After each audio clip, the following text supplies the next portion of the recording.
Shalom, shalom, selamat siang.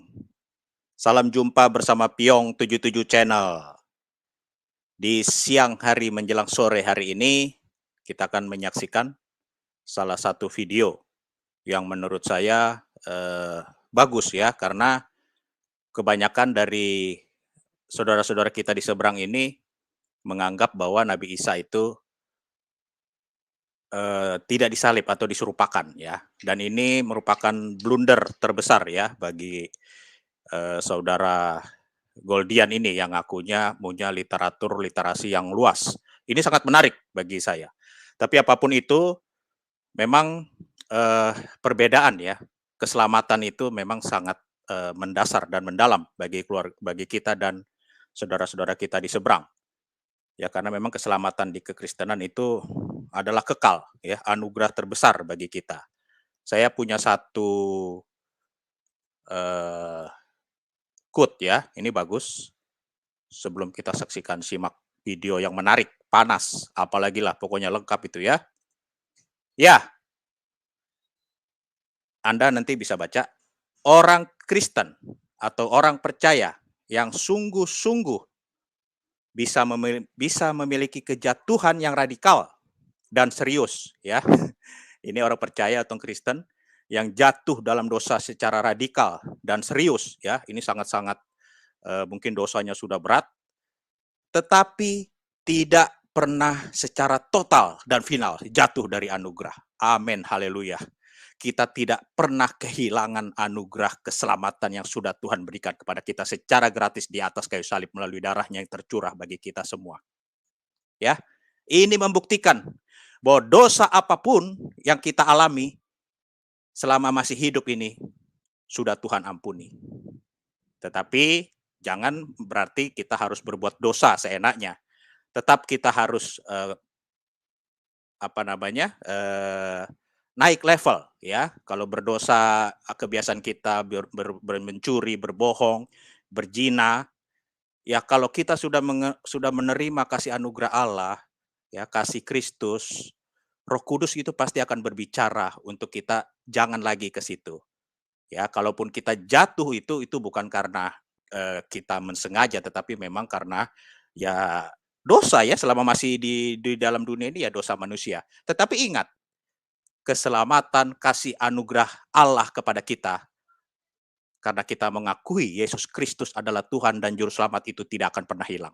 Itulah kelebihan kita kepada mereka. Jadi berbahagialah kita yang menerima kasih anugerah keselamatan dari Allah melalui Yesus Kristus yang mati di atas kayu salib, bangkit, dan ini merupakan keselamatan yang sudah dibayar lunas oleh Tuhan Yesus Kristus.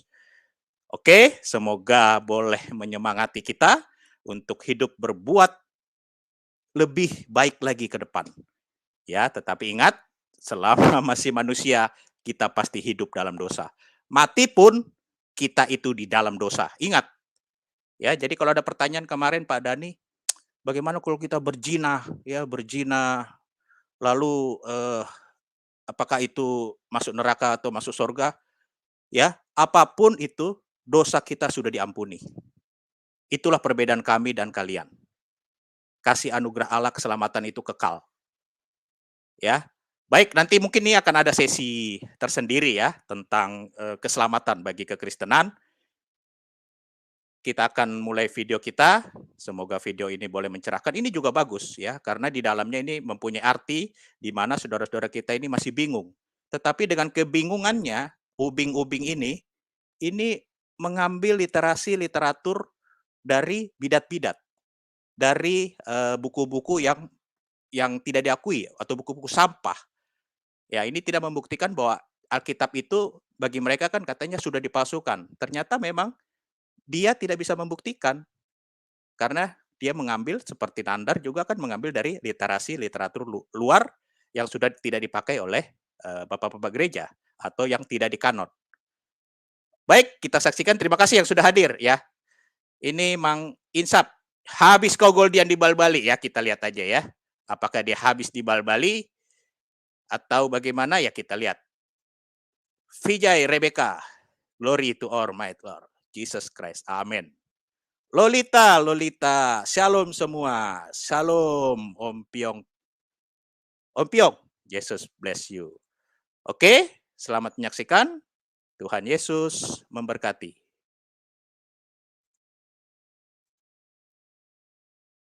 Yang cerah ini ya. Hari ini Saturday night, harusnya saya ini malam mingguan ya, tapi nggak apa-apa lah.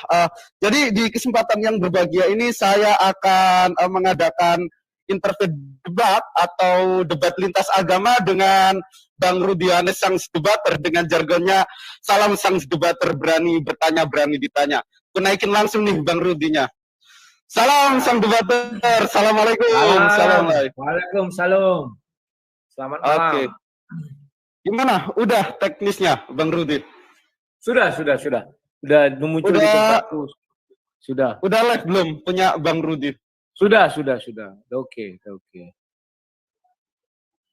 Oke, bisa kita mulai? Boleh sekali. Oke, teman-teman yang berbahagia yang dikasih oleh Tuhan kita Allah, jadi pembahasan atau tajuk kita malam hari ini yaitu sebuah pembuktian ya, manakah yang benar-benar berasal dari firman Tuhan antara kedua kitab suci yang sama-sama kita imani, yakni Al-Quran dan Bible. Di sini saya akan membuktikan bahwa Al-Quran itu benar-benar kitab suci yang berasal dari firman Tuhan. Begitu pula nanti ketika Bang Rudi memberikan sebuah pemaparan, Bang Rudi akan memaparkan hal tersebut. Tetapi di debat kali ini pastilah ada sanggahan. Karena kalau nggak ada sanggahan itu namanya bukan debat, tapi cipika-cipiki. Oke, sebagai mukaddimah atau pembukaan pertama, saya akan memaparkan ya, kenapa Al-Quran ini bisa disebut firman Tuhan. Dan tentunya kenapa umat muslim ini mengimani bahwa Al-Quran itu firman Tuhan. Nah, sahabat-sahabatku yang dikasih oleh Tuhan kita Allah, pertama-tama kita ini harus tahu Al-Quran ini diturunkan Allah kepada siapa.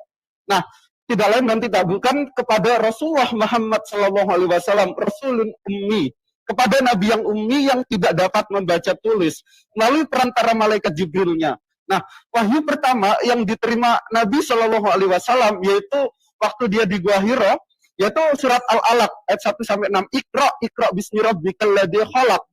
Khalaqal insana min 'alaq. Baca ya Muhammad, baca dengan menyebut nama Tuhanmu yang menciptakanmu dari seekor yang mirip lintah. Nah, dari wahyu pertama yang diterima Nabi SAW ini kita sangat takjub.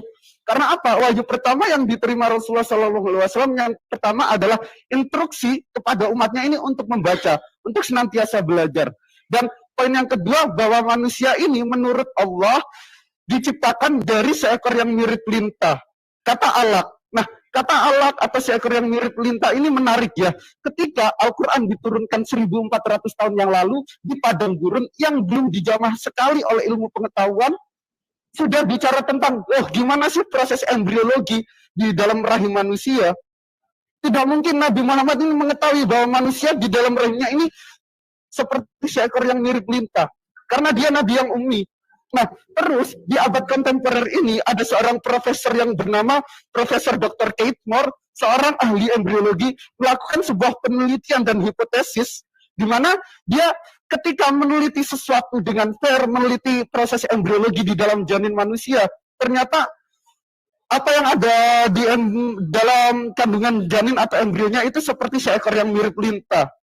Ketika Profesor Dr. Keith Moore menemukan sebuah penelitian itu, lalu ada seorang Muslim menyodorkan ayat Al-Quran, yakni wahyu pertama yang diterima Nabi SAW, yang dimana 1400 tahun yang lalu sudah membicarakan tentang sains modern. Profesor Dr. Keith Moore takjub. Karena apa? Ini tidak mungkin berasal dari Tuhan. Karena 1400 tahun yang lalu itu belum terjamah sesuatu yang modern. Apalagi di tanah Arab, di zaman jahiliyahnya. Tidak mungkin Nabi Muhammad bisa bicara sedemikian itu. Itu sebagai pembuktian bahwa Al-Quran itu berasal dan benar-benar firman Tuhan. Karena 1400 tahun yang lalu sudah membicarakan sesuatu saintifik yang diterima akal sehat dan dikonfirmasi oleh abad kontemporer ini. Lalu, pembuktian apa lagi?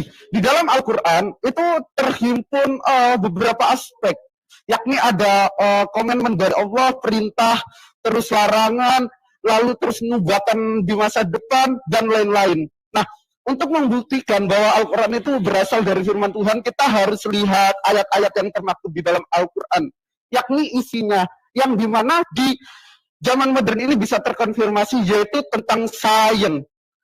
Al-Anbiya ayat 30, Allah menegaskan bahwa langit dan bumi ini, galaksi, jagat raya, Bima Sakti, Andromeda, dan lain-lain, itu dulunya satu kesatuan yang padu, saudara-saudaraku. Lalu dipecahkan. Loh, Nabi Muhammad, kalau ini benar-benar dari Nabi Muhammad, bukan firman Tuhan, kok bisa Nabi yang Umi mengarang hal yang mustahil itu hal yang wow? Tentu saja tidak, karena Nabi Muhammad dulu itu kegiatannya berdagang, jualan, mengembala kambing, berdagang. Tentu saja tidak. Nabi Muhammad tidak mungkin bicara tentang mukjizat, tentang sains yang sangat dahsyat itu. Nah, untuk membuktikan, lalu dari siapa?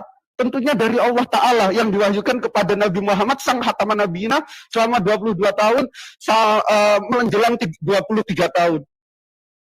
Lalu abad 19, kita mundur 100 tahun ke belakang, ada seorang ilmuwan yang difabel, namanya Stephen Hawking. Dia mengutarakan sebuah, gimana sih jagat raya ini ada, yang dimana disebut teori Big Bang. Dulunya jagat raya ini, bumi, langit, galaksi, Andromeda, satu kesatuan yang utuh, lalu ya dipecahkan. Al-Anbiya ayat 30 sudah mengatakan hal itu. Dan ini terkonfirmasi bahwa Al-Quran ini tidak pernah bertentangan dengan sains modern. Karena apa? Tidak mungkin ya Nabi Muhammad, Nabi yang Umi sudah bicara tentang itu. Nah, lalu tentang sains lagi.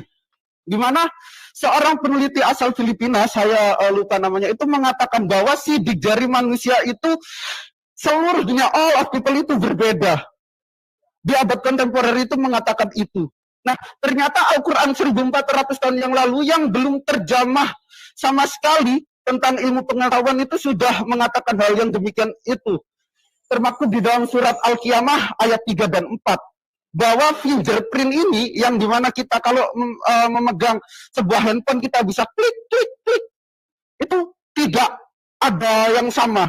Entah saya Bang Rudi ini fingerprintnya pasti berbeda. Al-Quran mengatakan yang itu. Lalu bicara tentang yang lain sebagai pembuktian, yakni syair-syair yang termaktub di dalam Al-Quran.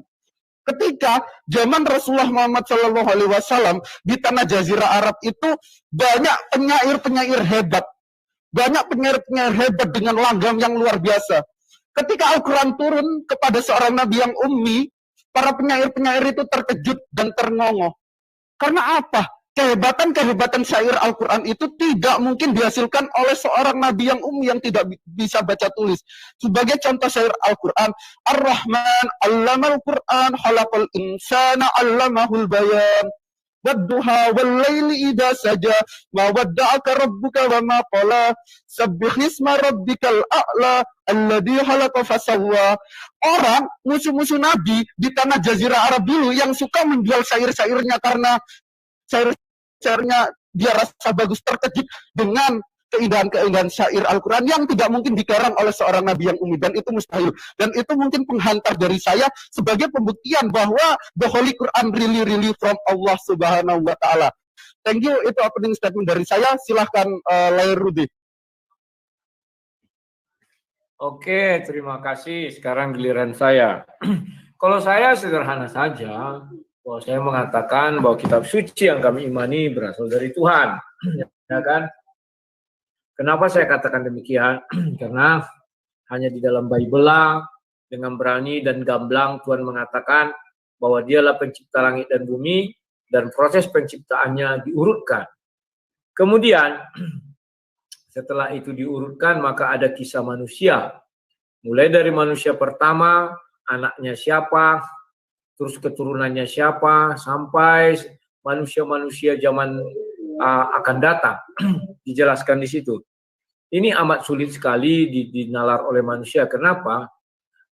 Karena ketika pada masa penciptaan manusia belum dikenal tulisan ya, dan ini ribuan tahun kemudian ternyata silsilah itu setelah diurutkan tidak ada yang meleset dan benar ya.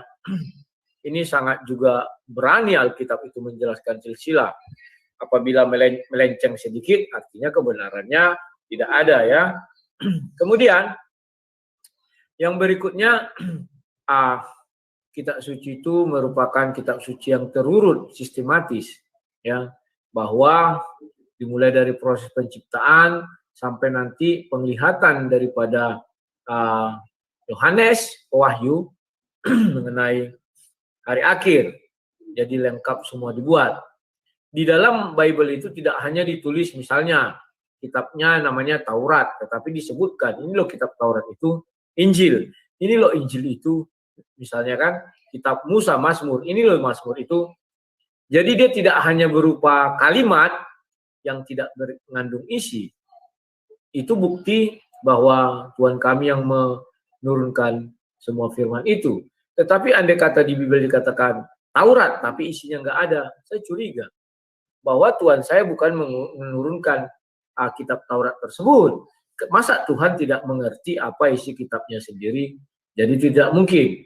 Dan mungkin Tuhan kami juga akan seperti pembelaan diri. Dia juga akan mengatakan bahwa kitab Taurat itu sudah diubah-ubah sehingga tidak ada di dalam Bible.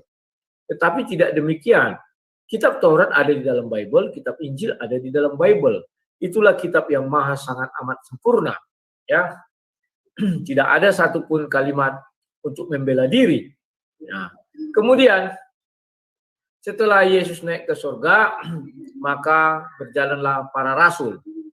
Dan kisah-kisah pekabaran Injil para rasul yang dituntun oleh Roh Kudus juga dituliskan di dalam Bible itu. Sehingga dunia bisa menguji bahwa apa yang tertulis itu ada dan pernah terjadi. Ya, andai kata sesuatu itu tidak pernah terjadi, ya mungkin akan terjadi yang namanya kebohongan dan saya pun mungkin akan meragukan. Kepercayaan saya mungkin sudah mulai baling, demikian ya kawan-kawan. Nah, kemudian yang berikutnya, nubuatan-nubuatan di dalam Bible ini itu kan diucapkan ribuan tahun. Ribuan bahkan mungkin puluhan ribu tahun ya. Dan zaman sekarang itu terjadi dan zaman nanti juga terjadi. Ya. Ini sangat hebat. Tidak mungkin orang bisa melihat jauh ke depan. Ya, tetapi itu memang Tuhan yang menuliskan. Tuhan yang mengilhamkan sehingga orang-orang bisa melihat. Dan hebatnya Bible, sebelum Bible ini ditutup, Rasul Petrus sudah mengatakan, ya kan, apabila nanti di hari nanti, 2 Petrus 2 ayat 4, ada orang bertemu dengan malaikat di dalam gua, itu adalah iblis, bukan malaikat. Dan juga dikatakan malaikat itu menyamar menjadi malaikat terang, itulah iblis. Itulah sebabnya orang-orang yang mendapatkan atau mendengarkan nabi palsu, mereka akan menyangka dan mengira bahwa mereka itu bertemu dengan malaikat sungguhan atau malaikat terang. Tetapi itu ternyata malaikat yang menyamar-nyamar. Dan dia juga membawa berita, namanya juga menyamar jadi malaikat terang. Seolah-olah ucapannya itu adalah berasal dari Tuhan dan itu adalah malaikat terang ya. Ternyata tidak. Dia adalah malaikat kegelapan dan dia adalah setan-setan atau iblis-iblis itu ya dan kawan-kawannya.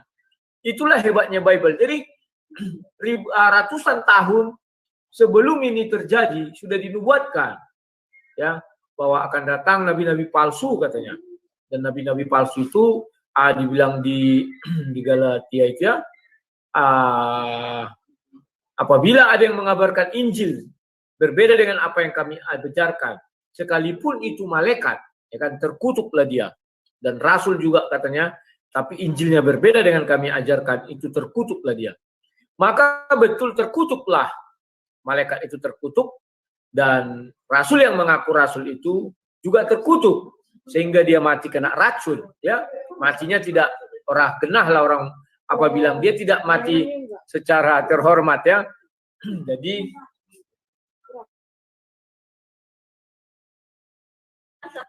sorry kongkonnya, ini ada biniku dan ada ini anak Pak Pendeta kemarin. Saya lagi cerita orang itu. Ya. Nah, jadi itulah kehebatannya Bible. Jauh-jauh hari sudah dijelaskan itu sehingga kami slow. Kalau ada orang memberitakan Injil, ya kami dengar. Ternyata berbeda dengan apa yang di dalam Bible.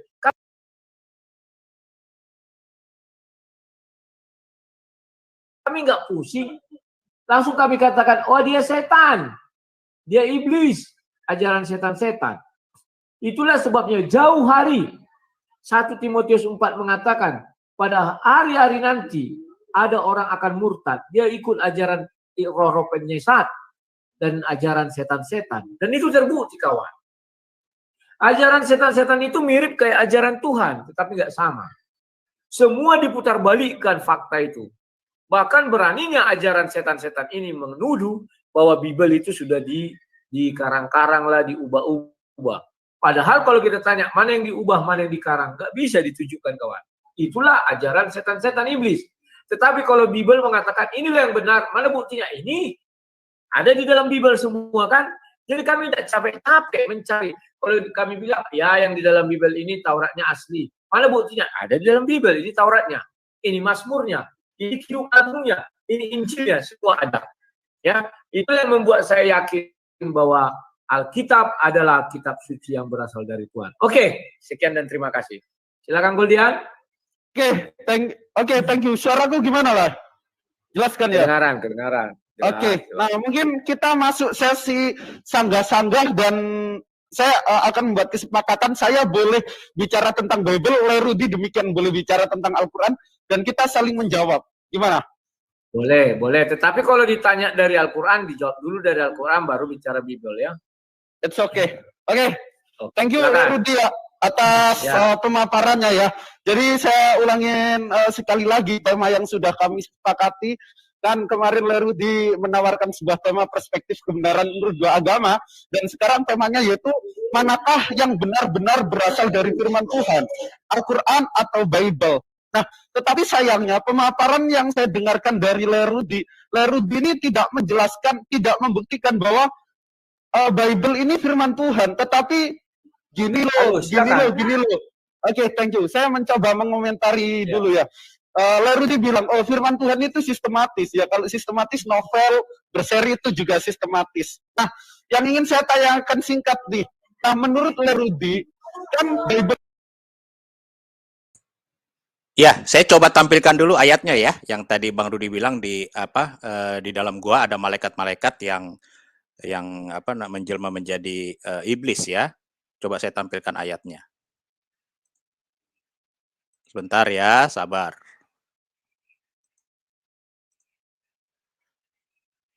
Ya, muncul ya. Jadi ada di 2 Petrus 2 ayat 4 ya. 2 Petrus 2 ayat 4. Sebab jikalau Allah tidak menyayangkan malaikat-malaikat yang berbuat dosa, ya, jika Allah tidak menyayangkan malaikat-malaikat yang berbuat dosa, jadi malaikat berbuat dosa ya berarti sudah iblis ya, tetapi melemparkan mereka ke dalam neraka, dan dengan demikian menyerahkannya ke dalam gua-gua yang gelap untuk menyimpan mereka sampai hari penghakiman. Ya, jadi malaikat-malaikat yang berbuat dosa, ya bisa dibilang menyamar iblis yang menyamar menjadi malaikat karena dia berbuat dosa, menyerahkan ke dalam gua-gua yang gelap untuk menyimpan mereka sampai hari penghakiman. Oke, itu aja ya. Jadi saya coba tampilkan ayatnya. Ya, kita lanjut ya. Terima kasih yang sudah hadir, yang menonton ya. Semoga video ini boleh membuka wawasan dan pencerahan. Bahkan boleh banyak yang sadar. Ini sangat banyak. Yang Bible firman Tuhan itu 73 kitab atau 66 kitab, Lerudi? Silakan mungkin singkat dulu. Oke, saya akan jawab, terima kasih. Baik yang 77 kitab, 73 maupun 66, yang 66-nya itu memiliki kesamaan. Sisanya itu kan tergantung daripada genomnya masing-masing. Tetapi itu tidaklah dikatakan bagian dari firman Tuhan secara keseluruhannya, tetapi misalnya dibilang hasil konsili, hasilnya segala macam. Dan itu memang termaktub di dalam kitab suci. Mungkin kamu mau mengatakan Katolik atau Protestan, ya. Bahkan sekarang ada kitab sucinya orang Protestan, di belakangnya itu lagu-lagu. Bukan berarti lagu-lagu itu bagian dari Bible itu, tidak, untuk menghemat tempat dan orang membawa tidak banyak buku dibawa. Ya, cukup dibawa satu buku, di dalamnya sudah ada almanak, sudah ada lagu-lagu dan yang lain-lain. Ya, kalau kamu belum pernah lihat, nanti minta sama orang AKBP ya, bahkan almanak di belakangnya itu ya. Dan udah ada, kan saya pendeta lah. Wis, dirimu pendeta? Oh iya, pendeta Abednego ya. Iya, lanjut. Oke. Nah, dari situ, kalau menurut saya tidak ada yang bermasalah di situ. Nah, kemudian, enggak, tuh the point aja lah. Itu yang merupakan firman Tuhan itu 66 kitab atau 73 kitab. 66 kitab kan dipegang oleh umat Katolik. Umat Katolik meyakini bahwa 100% 66 kitab itu firman Tuhan. Begitu pula ya, Protestan juga Katolik mengatakan 73 kitab. 73 itu kitab firman Tuhan. Nah, menurut gue yang mana? Biar aku bisa membahas lebih lanjut yang harus kubahas. Kan sudah aku bilang 66 itu sama. Ya sudah, kamu harus mengerti itu. Nah, sekarang sistem kita aku bisa juga bertanya balik sekalian. Nanti kamu bisa menjawab sambil bertanya. Oke, sekarang saya mau bertanya balik kepada. Oh, sabar Lai. Mungkin ini dihabiskan sesiku bertanya kepada Lai. Nanti Lai bertanya kepada aku balik. Ini aku belum menemukan jawaban yang klimaks. Ya. Nah, jadi gini. Berarti dirimu bertanya berapa menit? Mungkin 10 menit lah sambil menjelaskan lalu bertanya kepada Lai. Sekarang 20:15 waktu Indonesia Barat. Gimana? 20 menit. 20:15 di sini. 20 menit aja kau bertanya sama. 20 menit kau bertanya sama aku ya. Ya, maksudku 20 menit kau bertanya terus-menerus sama aku jawab. Ya, sekarang 20 ganti-gantian. 21 kita bilangnya, jadi 41. 10 menit aja lah, ganti-gantian. Gini kan masih aku gini. Itu rame di rumah lah, tolong di-mute dulu. Ada noise. Ya, silakan. Oke, nah kan maksud aku gini lah, kan yang kita bahas ini manakah kedua kitab suci ini, Al-Quran atau Bible yang merupakan firman Tuhan. Al-Quran jelas, kami umat muslim menganggap 114 itulah yang merupakan 100% firman Tuhan. Tadi di pemaparan ini sudah saya sebutkan. Nah, sedangkan Bible sendiri ini terbagi-bagi. Nah, saya harus membahas yang mana untuk menghadapi Lerudi. Tolong pilih satu yang itu benar-benar firman Tuhan, atau apakah yang 66 kitab atau 73 kitab atau yang 88 kitab seperti ortodok, biar saya bisa pas gitu panahan saya. Silakan Lai. Kalau 66 saya bahas yang 66. Ya. Kalau 73 kan ya nanti saya bahas yang 73. Kamu kan sudah tahu bahwa saya dari tadi bilang 66. Oh, oke. Thank you. Oke, thank you. Jadi 73 kitab itu atau 7 kitab Katolik itu menurut Lerudi bukan firman Tuhan. Mohon maaf ya untuk saudara-saudaraku Katolik. Nah, saya tidak bilang begitu. Sebentar. Saya tidak bilang begitu, Goldian. Kamu kan menyuruh saya memilih mana yang mau kita bahas. Saya bilang yang 66. Tidak ada saya bilang yang 7 bukan. Tidak ada saya katakan yang 7 bukan firman Tuhan. Tidak ada saya katakan itu. Tapi 7 itu juga firman Tuhan. Tidak ada saya katakan itu. Kau meminta saya membahas. Sekarang gini, lawan dialog. Lawan dialog pendeta Abednego kan Lerudi. Nah, sebagai lawan bicara, saya perlu konfirmasi. Oke, kita bahas yang 73 ya, boleh ya? Goldian, kamu kan bertanya mana yang mau kita bahas. Saya bilang yang 66. Silakan, jangan kau bilang, wah ternyata sana tidak ada aku bilang gitu. Kamu bertanya mana yang mau kita bahas. Silakan. Oke. Walaupun secara implisit itu merupakan sebuah pembuktian bahwa oke lah, whatever. Nah, sekarang aku ingin bongkar-bongkar Bible ya. Nah, kalau kita bicara Bible ini dibagi menjadi 2 bagian. Ya, saudara-saudaraku yang kukasihi. Dan tentunya pendeta Abednego ini lebih paham Bible dibanding sang debater Bro Rudy. Nah, Bible yang pertama adalah the Old Testament. Atau dalam bahasa Ibrani itu Tanakh, Torah, Nevi'im, Ketuvim. Dan tanahnya orang Protestan dan Katolik itu beda jumlah. Yang kedua adalah The New Testament atau Brit Hadasa yang berjumlah 27 kitab. Yang keempat kitab ini disebut Injil kanonik dan 23 kitab lainnya itu ada surat-surat, surat Paulus itu 14 surat ya. Nah, saya akan merujuk kepada New Testament ya. Kalau kita bicara New Testament ini dikanonisasikan berdasarkan manuskrip tertua. Kalau kita bicara manuskrip tertua, sebagai seorang akademisi pendeta Abednego pasti akan menggunakan sebuah data, yakni akan merujuk kepada Codex Sinaiticus sebagai manuskrip tertua kisaran abad 3 Masehi. Nah, tetapi kalau kita lihat sekarang ya, kawan-kawanku. Nah, di dalam Bible ini yang diimani 66 kitab ya, kitabnya Lerudi yang 7 kitab, entah masih ambigu, ini lengkap. Dari Kejadian 1 sampai Wahyu 22 ini ayatnya lengkap. Dan ini menurut para pakar Bible Alkitab Indonesia ini diterjemahkan dari kodeks tertua, yakni Codex Sinaiticus. Nah, sekarang saya mencoba membongkar dan mengobrak-abrik atau mengkipasi dan membuka sebuah fakta. Ini adalah sebuah webnya orang Kristen, Goldian nggak memiliki web ini, Muslim juga tidak, tapi ini adalah Codex Sinaiticus. Kalau kita cek di dalam kitab Kejadian, Alkitab ini ya, terjemahan baru, Markus 16,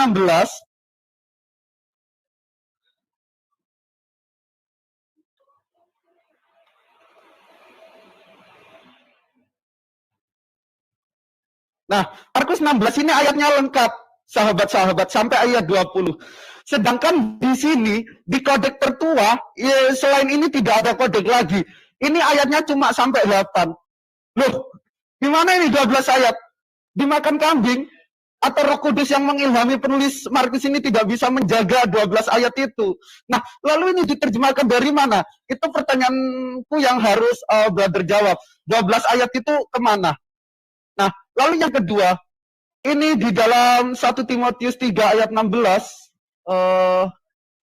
mana ya nontonnya? Sabar. Nah, di sini 1 Timotius 3 ayat 16, ya ayatnya cuma berhenti di sini doang. Di Estin, ini ya, cuma ini doang, sepenggal. Tapi kalau kita cek di dalam sini, 1 Timotius 3 ayat 16, ini ayatnya panjang. Padahal di kodeks tertua itu nggak ada loh. Dan ini sebuah hal yang lucu, saya rasa Roh Kudus tidak mampu menjaga inerensi atau keterjagaan. Loh, ini panjang. Dan sesungguhnya agunglah rahasia ibadah kita, dialah telah menyatakan dirinya dalam rupa manusia, dibenarkan dalam roh, dan lain sebagainya. Tetapi di kodeks tertua, ini cuma gini doang penggalan ayatnya. Mana tadi sudah saya tunjukkan. Cuma berhenti di Estin doang. Oh ini Markus, sorry. Ini ya. Gak ada kepanjangan yang seperti ini. Nah itu boleh dijawab. Nah ayat yang panjang ini berasal dari mana? Nah lalu yang ketiga sebagai pembuktian bahwa karena Bible atau orang Kristen ini tidak bisa hidup dari manuskrip. Kalau kita cek di dalam Yohanes 8, ini ada ayat yang dimakan tikus, kawan-kawan. Bahwa Roh Kudus yang mengilhami penulis Matius ini tidak bisa menjaga. Ini adalah bukti otentik dari sumber kekristenan sendiri. Yohanes pasal 8, ini langsung dimulai dari ayat 12. Silakan cek, ayat 1-nya sampai 11-nya nggak ada. 0. Ini ya, saya gedein. Nah, habis 52, langsung Yohanes 8 ayat 12. Ayat 1 sampai 11 itu mana? Tetapi ironisnya di sini, yang dimana Yesus itu kisah yang sangat baik, kisah perempuan yang berzina lalu disuruh merajam dan Yesus tidak jadi merajam. Ini ada di Bible ini. Nah, ini nerjemahin dari mana? Sedangkan di Sinaiticus Vaticanus Alexandrinus ini tidak pernah ditemukan ayat ini. Percakapan di dalam Bukit Zaitun. Nah, itu nanti bisa dijawab. Nah, saya akan melanjutkan lagi. Nah, lalu yang kedua yang akan saya bahas, ketika kita bicara tentang Bible, Bible ini terdiri dari beberapa aspek. Tadi yang pertama sudah saya jelaskan bahwa banyak ayat yang dimakan tikus. Bible sendiri ini berasal dari tulisan sejarah, tulisan para nabi, dan tulisan saksi mata. Dan itu banyak. Contoh puisi-puisi. Kalau kita merujuk kepada Perjanjian Baru yang diklaim sebagai kitab suci, Lukas ini menyatakan, saudara-saudara, di dalam Lukas 1 ayat 1, "Hei Theophilus yang mulia, aku menulis peristiwa ini dengan seksama." Pertanyaannya untuk Lerudi, apakah yang ditulis Lukas itu kitab suci? Jika iya, apakah Lukas mengerti kalau yang ditulis Lukas itu kitab suci? Thank you, silakan. Panjang kali. Oke, saya akan jawab. Dimakan tikus, kayaknya belum pernah dalam sejarah dibilang dimakan tikus ya. Kalau dimakan kambing ya ada kitab suci yang dimakan kambing, katanya terjaga, kambing pun memakan. Baik, saya akan jelaskan. Tetapi bisa jadi kitab suci itu dimakan tikus ada juga, tetapi bukan ibaratnya karena tikusnya doyan, tidak. Mungkin karena kitab itu sudah tua dimakan rayap pun ada ya. Nah, itulah sebabnya kalau kita HMC itu keluarkan tuh, jangan masuk-masukkan itu. Kita berdua masuk aja. Sendiri dia, masuk sendiri. Oke, lanjut lah. Lain, udah aku keluarin. Bisa masuk sendiri, gimana caranya masuk sendiri? Nah, ya. Jadi, kalau kita bicara kitab suci adalah satu hal yang lumrah. Ketika di buku A ternyata kurang, tapi salinan tua ya. Kemudian berjalan waktu ditemukan lagi. Wah, ini kayak gulungan laut mati, gulungan ini segala macam ditemukan di sana. Mungkin nanti ada ditemukan lagi, ya kan? Kita bilang kenapa tidak? Namun kalau ada nanti yang ditemukan lagi, mungkin para bapak-bapak gereja atau pengurus-pengurus gereja berkumpul lagi dan diuji dulu keabsahan kitab-kitab itu. Karena saya percaya tidak semua kitab itu bisa dikumpulkan. Hanya orang dungu dan tolol yang mengatakan bahwa kitab sucinya sudah dikumpulkan 100%. Bohong, nggak ada itu. Kenapa saya katakan tidak ada? Ya, namanya tulisan. Ya kan? Tulisan saat ini yang ditemukan, dia kan bisa dibukukan karena ditemukan yang tuanya. Yang tuanya ditemukan misalnya masih 8 ayat. Tiba-tiba satu hari nanti, katakanlah besok, ditemukan lagi sebuah kitab. Ya kan, digali ketemukan kitab. Kitab itu haruslah nanti diteliti dulu. Jangan-jangan kitab itu tidak berasal dari zamannya, tetapi dari zaman katakanlah ketika orang sudah mulai terjadi teknologi dari abad-abad ke-6, maka mulai melenceng-lencengkan isi kitab suci, maka terjadi yang namanya perbedaan-perbedaan itu. Bahkan kalau ada agama lain mengatakan mana yang benar, katanya kan, Injil yang terdapat di dalam Bible atau Injil yang terdapat di Al-Quran. Nah, itu juga menjadi dilema, ya kan? Seperti di Goldian bilang, mana yang benar, 66 atau 73? Sama juga itu. Mana yang benar, Injil di dalam Bible atau Injil yang di dalam Al-Quran? Kan demikian ya pokoknya. Nah, hal-hal seperti inilah kalau di dalam Bible sudah diantisipasi. Kami dalam diskusi ini saya tidak berbicara tentang sejarah atau penemuan kepurbakalaan, tetapi lebih kepada bicara intinya atau isinya. Kenapa itu dikatakan firman Tuhan, kenapa tidak ya? Nah, inilah hebatnya Bible. Coba nanti saya share screen dulu ya. Nah, ini. Coba kamu bagikan share screen saya itu, Goldian. Nah, ini di Galatia 1 ayat yang 8. Dikatakan, tetapi sekalipun kami atau seorang malaikat dari surga yang memberitakan kepada kamu satu Injil yang berbeda dengan Injil yang telah kami beritakan kepadamu, terkutuklah dia. Nah, ayat ini manusia tidak akan mampu membuat ini. Kenapa tidak mampu? Karena ayat ini melihat ratusan tahun ke depan. Apakah terbukti? Terbukti. Menurut Alkitab kami ini, saya menurut Alkitab ya, bahwa ditemukan satu Injil baru lagi. Injil apakah itu? Injil yang terdapat di dalam Al-Quran.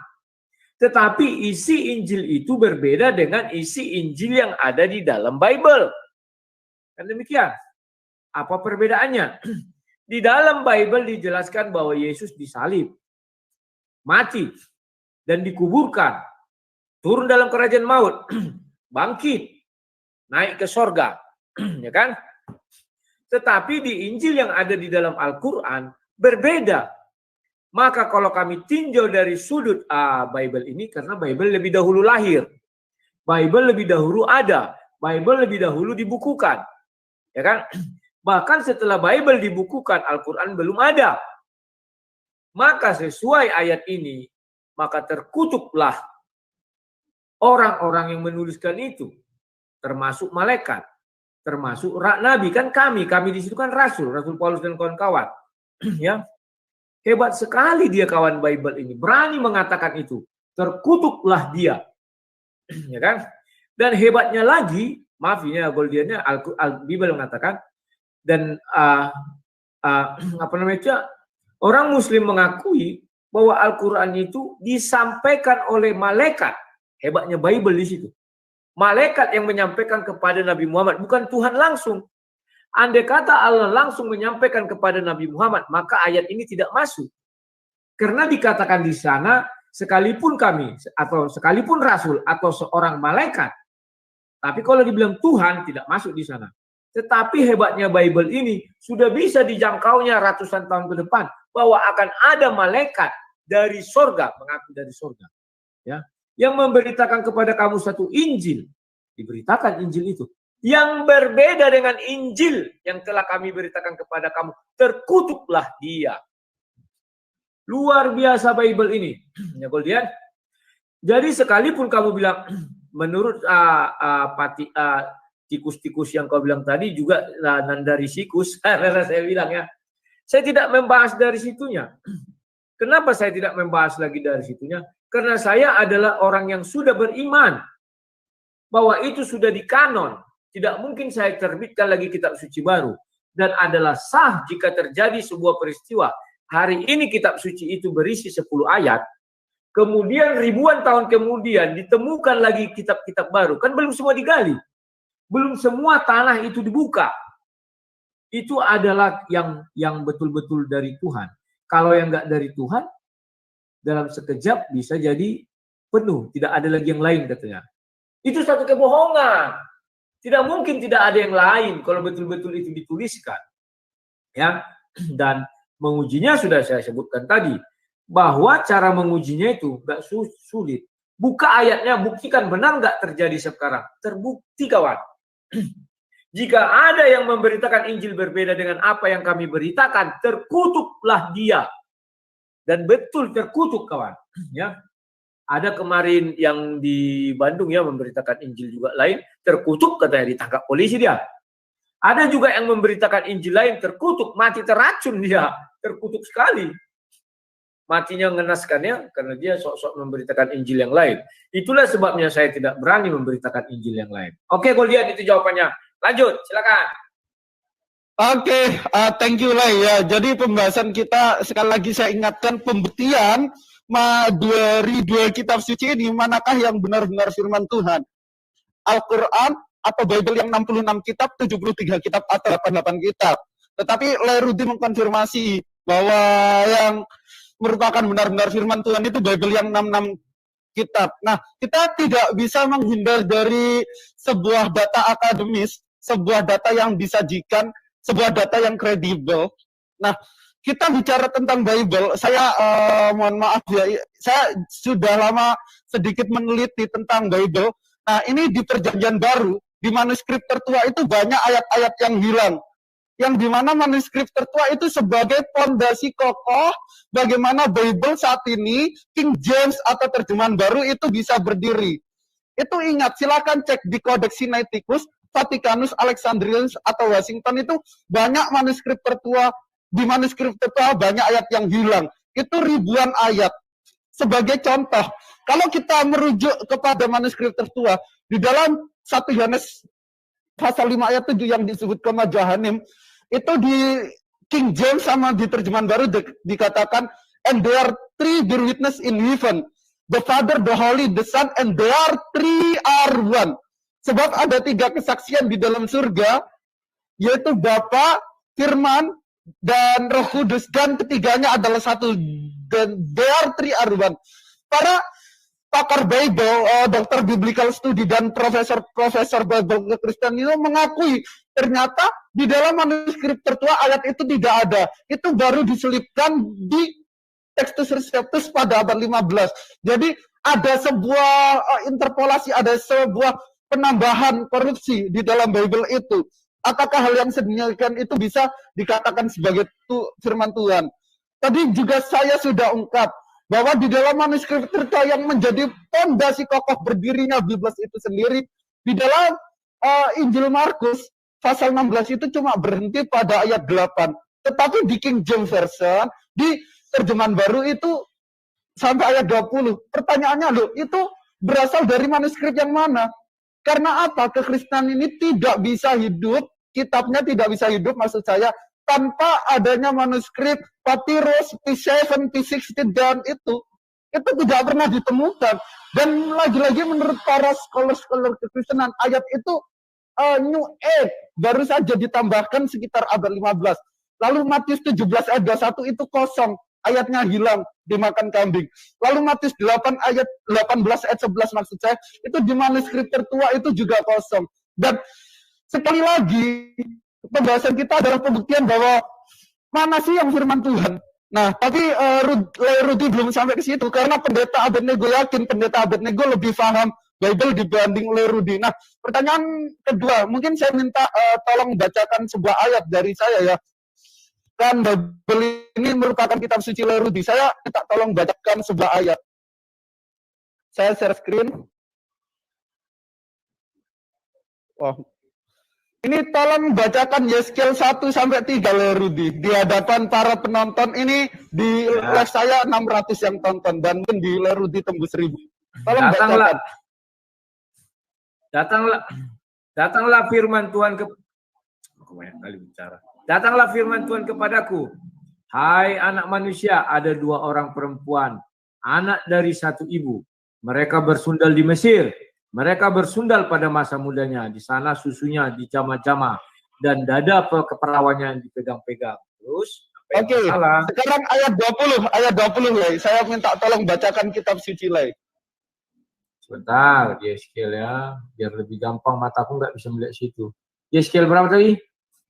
23 ayat 20. Tadi 1-3 udah dibacakan. Yeskiel berapa? Yeskiel pasal 23 ayat 20. 23. Nah, ayat 20. Bentar ya. Ayat 20.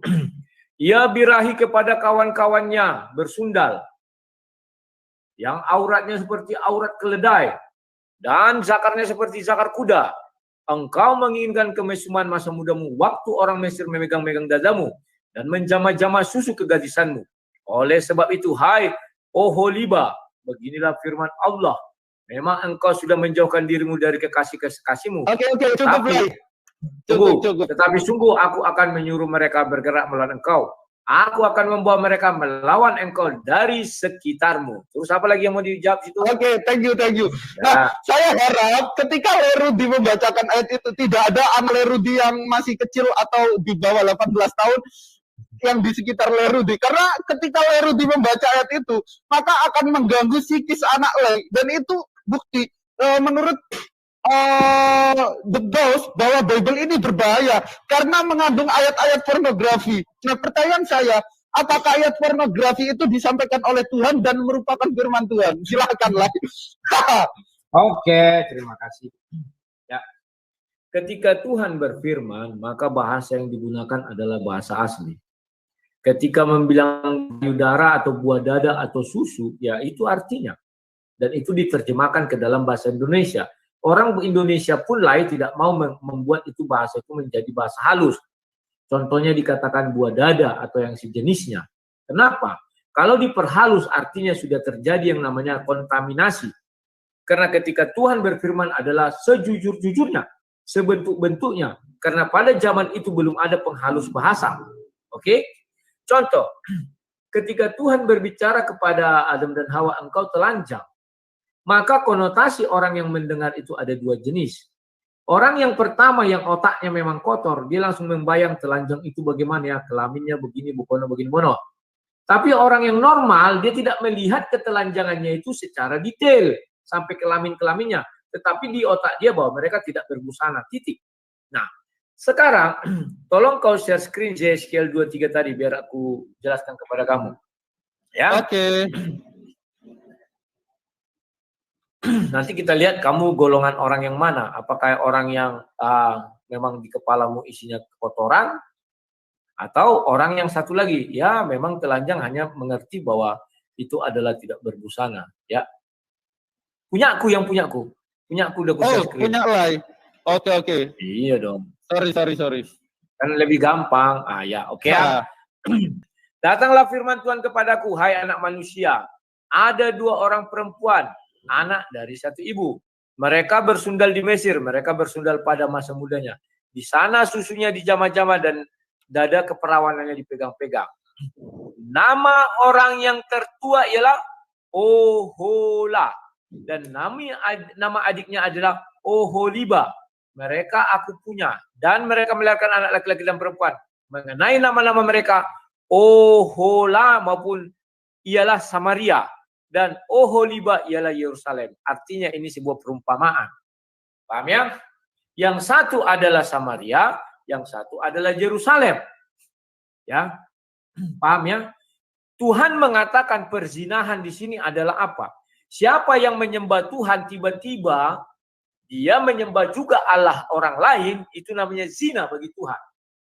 Jadi ayat ini menjelaskan perzinahan bukan oleh individu, tetapi oleh satu kaum, atau satu suku, atau satu bangsa, atau satu daerah, Samaria dan Yerusalem. Paham ya? Bukan individu. Maka saya bilang tadi, kamu tergolong orang yang mana? Apakah orang yang di kepalamu memang berisi kekotoran, sehingga kamu lihat ayat 1-3 kamu penggal, ayat 4 tidak kamu baca sampai ayat 5, dan seterusnya baru kamu penggal lagi. Inilah yang dikatakan oleh Alkitab, bahwa malaikat terang menyamar. Ya, itu iblis. Masuk dia ke dalam hati orang-orang itu, yang dibukakannya ayat 1-3. Karena dia ingin mematahkan bahwa itu bukan dari Tuhan. Justru ayat 1-3 itu dari Tuhan. Karena Tuhan, dia yang pencipta segalanya. Suka-suka dia berfirman mau ngapain? Suka-suka dia. Mau dia dibilang buah zakar seperti keledai, siapa yang melarang? Tuhan. Dan dia tidak akan menggunakan EYD. Kalau di Indonesia kan EYD. 1972. Karena bahasa saat itu belum mengenal grammar lah, sintaks ini segala macam. Tidak ada itu. Belum ada. Jadi bahasa dasar itulah yang diucapkan. Dan lain pun menerjemahkan menggunakan bahasa dasar. Tidak menggunakan yang namanya bahasa-bahasa yang sudah diperhalus ya, menggunakan gaya bahasa. Enggak.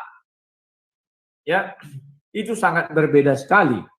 Nah, jadi jelas bahwa di situ intinya adalah otak kita yang kotor, kita potong ayat itu demi memuluskan atau menjatuhkan kitab suci ini. Ternyata kita nggak kuat. Ayat 4 menjelaskan Samaria dan Yerusalem. Itu bukan manusia Samaria itu. Dan Yerusalem bukan manusia, tetapi sebuah wilayah. Ya. Dan bagi Tuhan, berzina itu bagi Tuhan, orang Yerusalem misalnya disuruh berbakti kepada Yahweh. Tetapi tiba-tiba mereka pergi ke Baal atau kepada Allah lain. Itulah sebabnya ya, bahwa Bible ini betul dari Tuhan. Tidak akan pernah dikatakan Musa menyembah Tuhan orang Arab. Tidak akan ada itu. Buka seluruh kitab suci Taurat itu. Tak akan ada sedikit pun Musa mengatakan, ya Allah SWT. Tak ada itu. Itu Bible hebatnya. Sudah digariskannya. Agar nanti yang disembah Musa Tuhan orang mana lah? Tunggu dulu, kan giliranku. Selalu aja. Iya. Nanti giliranmu ada. Oke, maaf. Iya. Oke. Ya. Jadi Alkitab itu sudah menggariskan bahwa Tuhan yang kalian sembah adalah Tuhan Abraham, Ishak, dan Yakub. Itu difirmankan kepada Musa. Hai Musa, aku adalah aku. Aku adalah Tuhannya Abraham, Ishak, dan Yakub.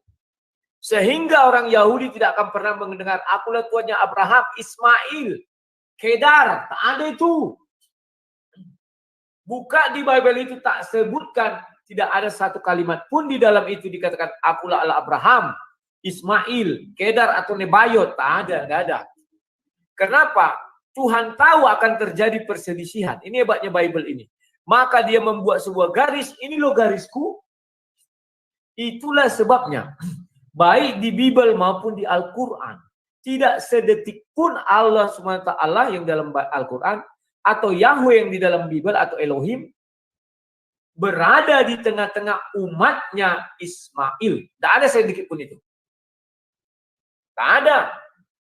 Sekalipun dia benci terhadap Israel, dia tetap hadir di sana di tengah-tengah itu, membimbing bangsa itu, menjaga bangsa itu, mengawal bangsa, bahkan menghukum bangsa itu. Itu hebatnya. Kalau kita mau bicara, ya Al-Quran harus berani dong. Mengatakan ada garis keturunan si Ismail yang didatangi Allah SWT dan diam di antara mereka. Ketika mereka kesusahan, Allah SWT menolong. Ternyata nggak ada. Baca Al-Quran. Nggak ada. Nabi Muhammad lah keturunan daripada Ismail, katanya. Oke, itu yang bisa saya jelaskan. Silakan Goldian kalau ada sanggahan lagi. Oke, mungkin terakhir itu tadi belum dijawab. Yang tadi sebenarnya saya menanggapin sedikit ya.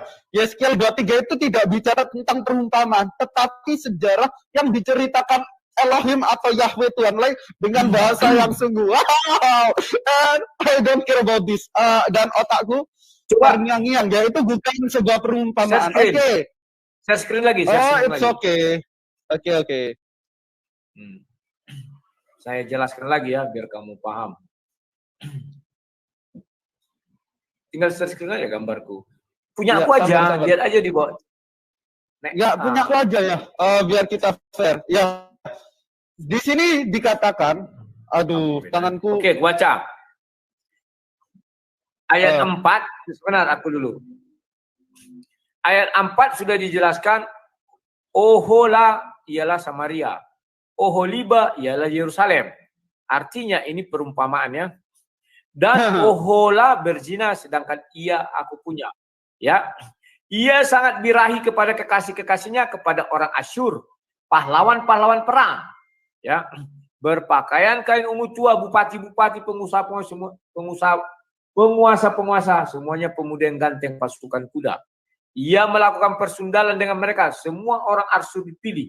Apa mampu satu orang memilih semua orang Asyur? Enggak kan? Lanjut. Ini artinya, nah, ia menajiskan dirinya dengan semua orang tanpa terkecuali. Kepada siapapun ia birahi dan dengan berhalanya. Sudah. Untuk apa saya lanjutkan? Sudah dijelaskan sini. Berhalanya. 8. Ia tidak meninggalkan persundalannya dilakukan sejak di Mesir. Sejak di Mesir, orang Samaria dan Yerusalem itu bersundal menyembah Allah-Allah orang Mesir. Oke, ya itu juga ada sebuah fakta bahwa ada seorang sosok yang bernamanya Ohola dan Oholiba melakukan hal itu. Untuk teman-teman saya syarat jangan menamakan anaknya Ohola atau Oholiba. Nah, sekarang pertanyaan satu yang belum Lairu dijawab. Nah, yang ditulis Lukas itu firman Tuhan atau sejarah? Catatan sejarah, buka Lukas 1 ayat 1. Lukas 1 ayat 1, bentar ya. Ya, Lukas 1. Di Mukodimah. Oke, sekarang saya jawab dulu sebentar. Kalau kau mau melihat Ohala Ohila itu apakah asli atau tidak, kau cari siapa nama bapaknya. Kalau kau bisa menemukan nama bapaknya, bagus. Karena kalau di dalam Bible itu, kalau memang itu asli, disebutkan nama bapaknya. Bentar ya. Lukas berapa? Lukas 1 awal itu kan Lukas menjelaskan kenapa dirinya. Nah, yang ditulis Lukas itu firman Tuhan atau apa itu? Silahkan. Ya. Maka kalau kamu tanya kepada saya apa isi Bible, kan itu isi Bible itu namanya. Saya dari dulu tidak berubah sampai sekarang, selalu mengatakan Bible berisi firman Tuhan dan kisah manusia yang mengikutinya. Paham ya? Oke. Di dalam Bible itu firman Tuhan ada dan manusia mengikutinya. Ke Lukas saja yang ditulis Lukas itu apa? To the point aja, firman Tuhan atau apa itu? Lukas 1. Iya, kamu harus tahu dulu dasar saya berbicara. Sudah? Iya, baru kalau proses Abednego paham Bible ya. Enggak, Abednego enggak paham. Silakan share screen. Ya, share screen Lukas 1. Oke, punya Lai atau punya aku nih? Bebas, punya aku aja lah langsung. Sudah aku buka. Ya. Nah, yang mau ketanyakan di sini, yang mana yang bukan firman Tuhan? Tanya. Lukas 1 ayat 1, Lukas 1 paling awal. Lukas 1 itu kan ayat Lukas 1. memberikan sebuah penghantar. Ya, Theophilus yang mulia, banyak orang telah berusaha menyusun satu berita tentang peristiwa-peristiwa yang telah terjadi di antara kita. Sudah. Maka kau masukkan definisi yang Oke. Belum sampai ayat 5 lah, biar kita tahu. Seperti yang disampaikan kepada kita oleh mereka yang dari semula adalah saksi mata dalam pelayanan firman. Karena itu setelah aku menyelidiki segala peristiwa itu dengan seksama dari asal mulanya, aku mengambil keputusan untuk membukukannya dengan teratur bagimu. Supaya engkau dapat, tunggu dulu, supaya engkau dapat mengetahui bahwa segala sesuatu yang diajarkan kepadamu sungguh benar.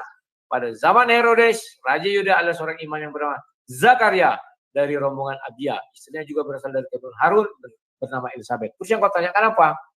Nah, ayat 3 itu yang dibukukan Lukas, yang ditulis Lukas itu firman Tuhan atau apa, Lai? Kamu ingat definisi yang saya bilang di awal?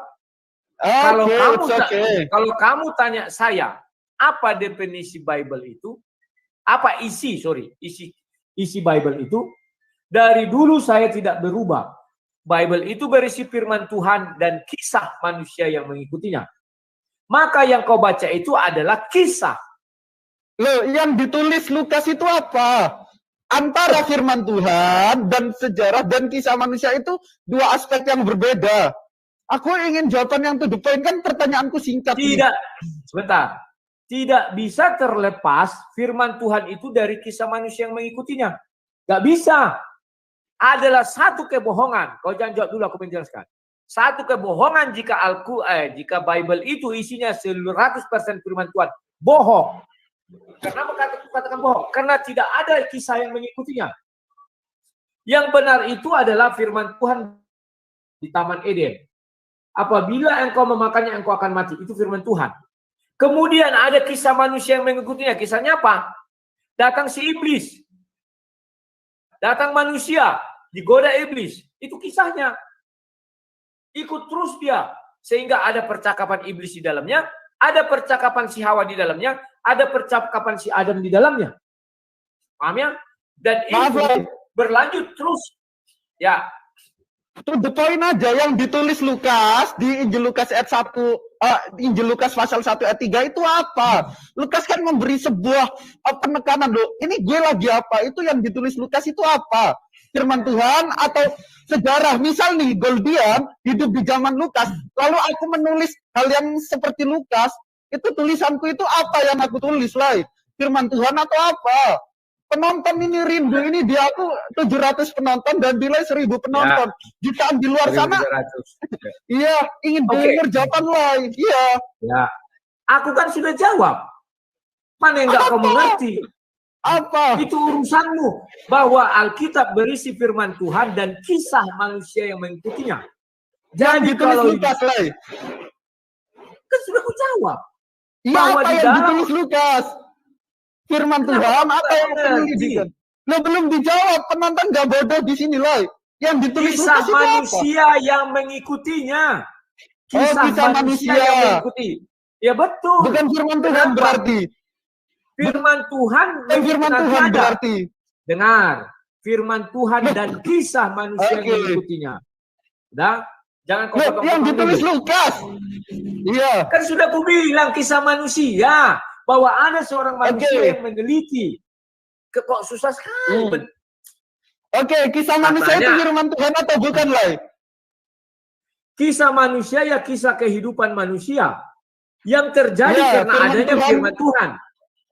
Yang terjadi karena... Aduh, jangan dipotong-potong dong.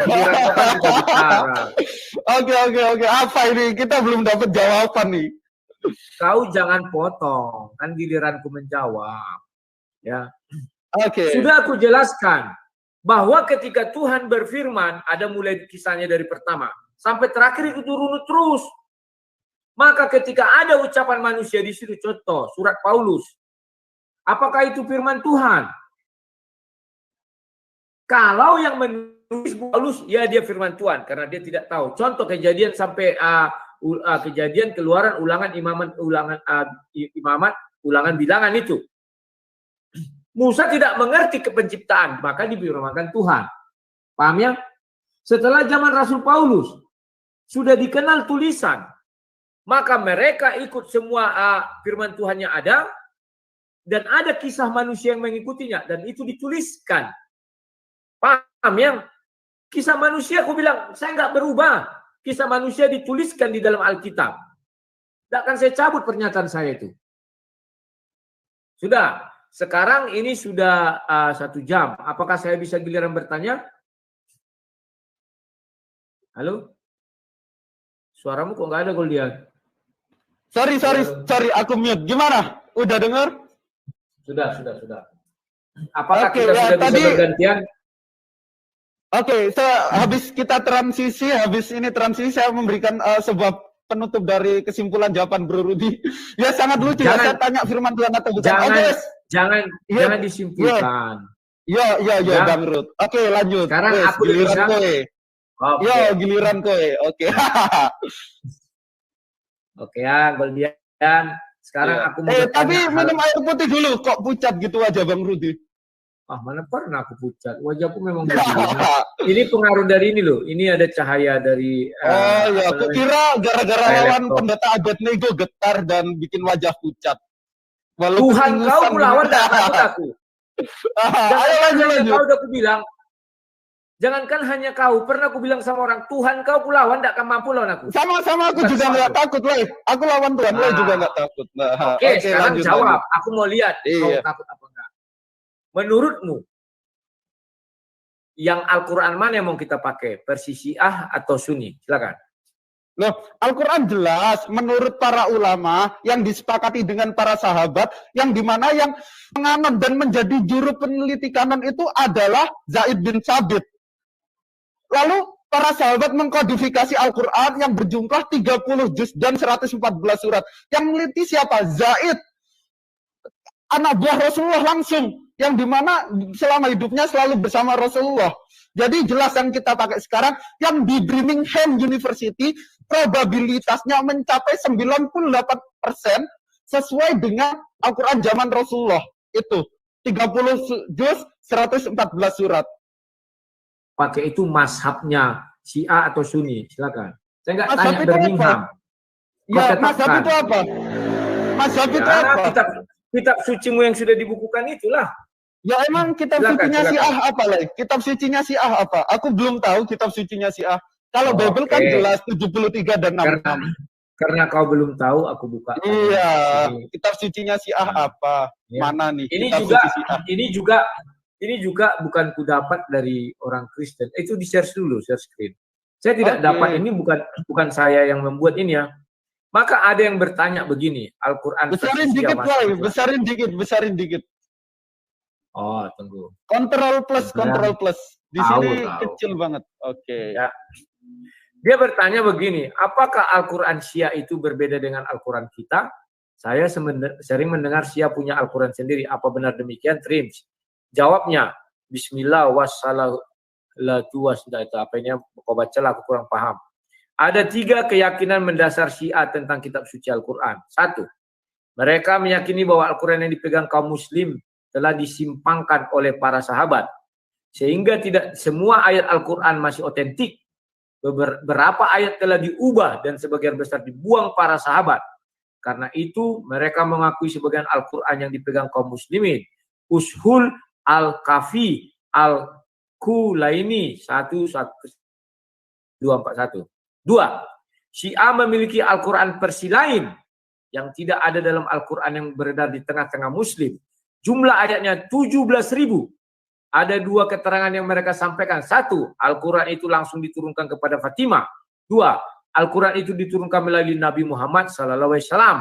Kemudian beliau berikan hanya kepada Fatimah. Ushul Kafi Al-Kulaini 2-634. Dan keterangan Yasir Habib musuh sahabat. 3. Jibril itu salah sasaran. Seharusnya disampaikan kepada Ali bin Abi Thalib, namun disampaikan kepada Muhammad sallallahu alaihi wasallam. Sedangkan Al-Quran ini tidak otentik karena tidak melalui jalur Ali radhiyah lahu anhu. Hanya saja keyakinan ini hanya dimiliki sekelompok Syiah yang Anisul Wahid. Ini. Jadi itu data yang Mana dia si Goldian? Halo Goldian? Ya. Halo. Itu yang saya ambil. Iya. Tunggu dulu. Itu data, itu yang bisa saya share sama kamu mengenai perbedaan itu. Kamu harus tentukan Sunni apa Syiah. Iya. Kalau kamu Sunni katakan Sunni, kalau kamu Syiah katakan Syiah. Pasti itu kamu pilih. Tidak mungkin kau katakan, oh dua-duanya benar, tidak mungkin. Silakan. Mana yang kau pilih? Ya. Ya sebelumnya aku mau mengkritik sumber yang disampaikan Lei, itu artikelnya lebih jelas ya. Sedangkan aku dari tadi menyampaikan sesuatu itu tidak berdasarkan artikel, tetapi berdasarkan web yang autentik. Tadi kode itu bukan artikel. Nah, dan di artikel itu tidak mencantumkan sumber sama sekali. Bagaimana aku bisa mempercayai artikel itu? Kalau kata Allah, ketika kau menerima berita dari orang kafir atau orang fasik, maka kau harus tabayun, yaitu meng-cross-check. Sedangkan aku tidak lihat sumbernya ini dari mana, cuma artikel. Misal aku nulis ya, ini, aku besok nulis bahwa, oh Bible itu 90% bukan firman Tuhan semua, lalu ku jabarin dengan pemaparan yang sangat indah. Sebentar. Saya tidak perlu panjang lebar menjelaskannya. Tinggal kau tentukan kau pakai yang Sunni apa Syiah. Itu aja dulu. Ya datanya mana? Kalau ada Al-Quran Sunni, ada Al-Quran Syiah. Tadi sudah ku kasih data. Itu sumbernya itu ada loh. Kan sudah bacakan. Itu artikel. Sebentar. Kalau aku bikin besok ya gini. Sumbernya sudah ada. Usul Kafi Al-Kaulani.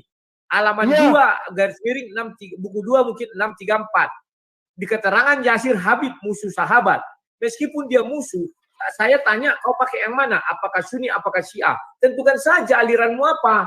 Susah sekali. Kayak saya tadi langsung saya tentukan. Harus berimbang dong. Oke, tapi aku tidak begitu tertarik membahas sebuah artikel ya, karena artikel itu tidak bisa divalidasi ke akademisiannya. Sedangkan sumber yang saya berikan tadi absah, sahih, berasal dari kekristenan sendiri.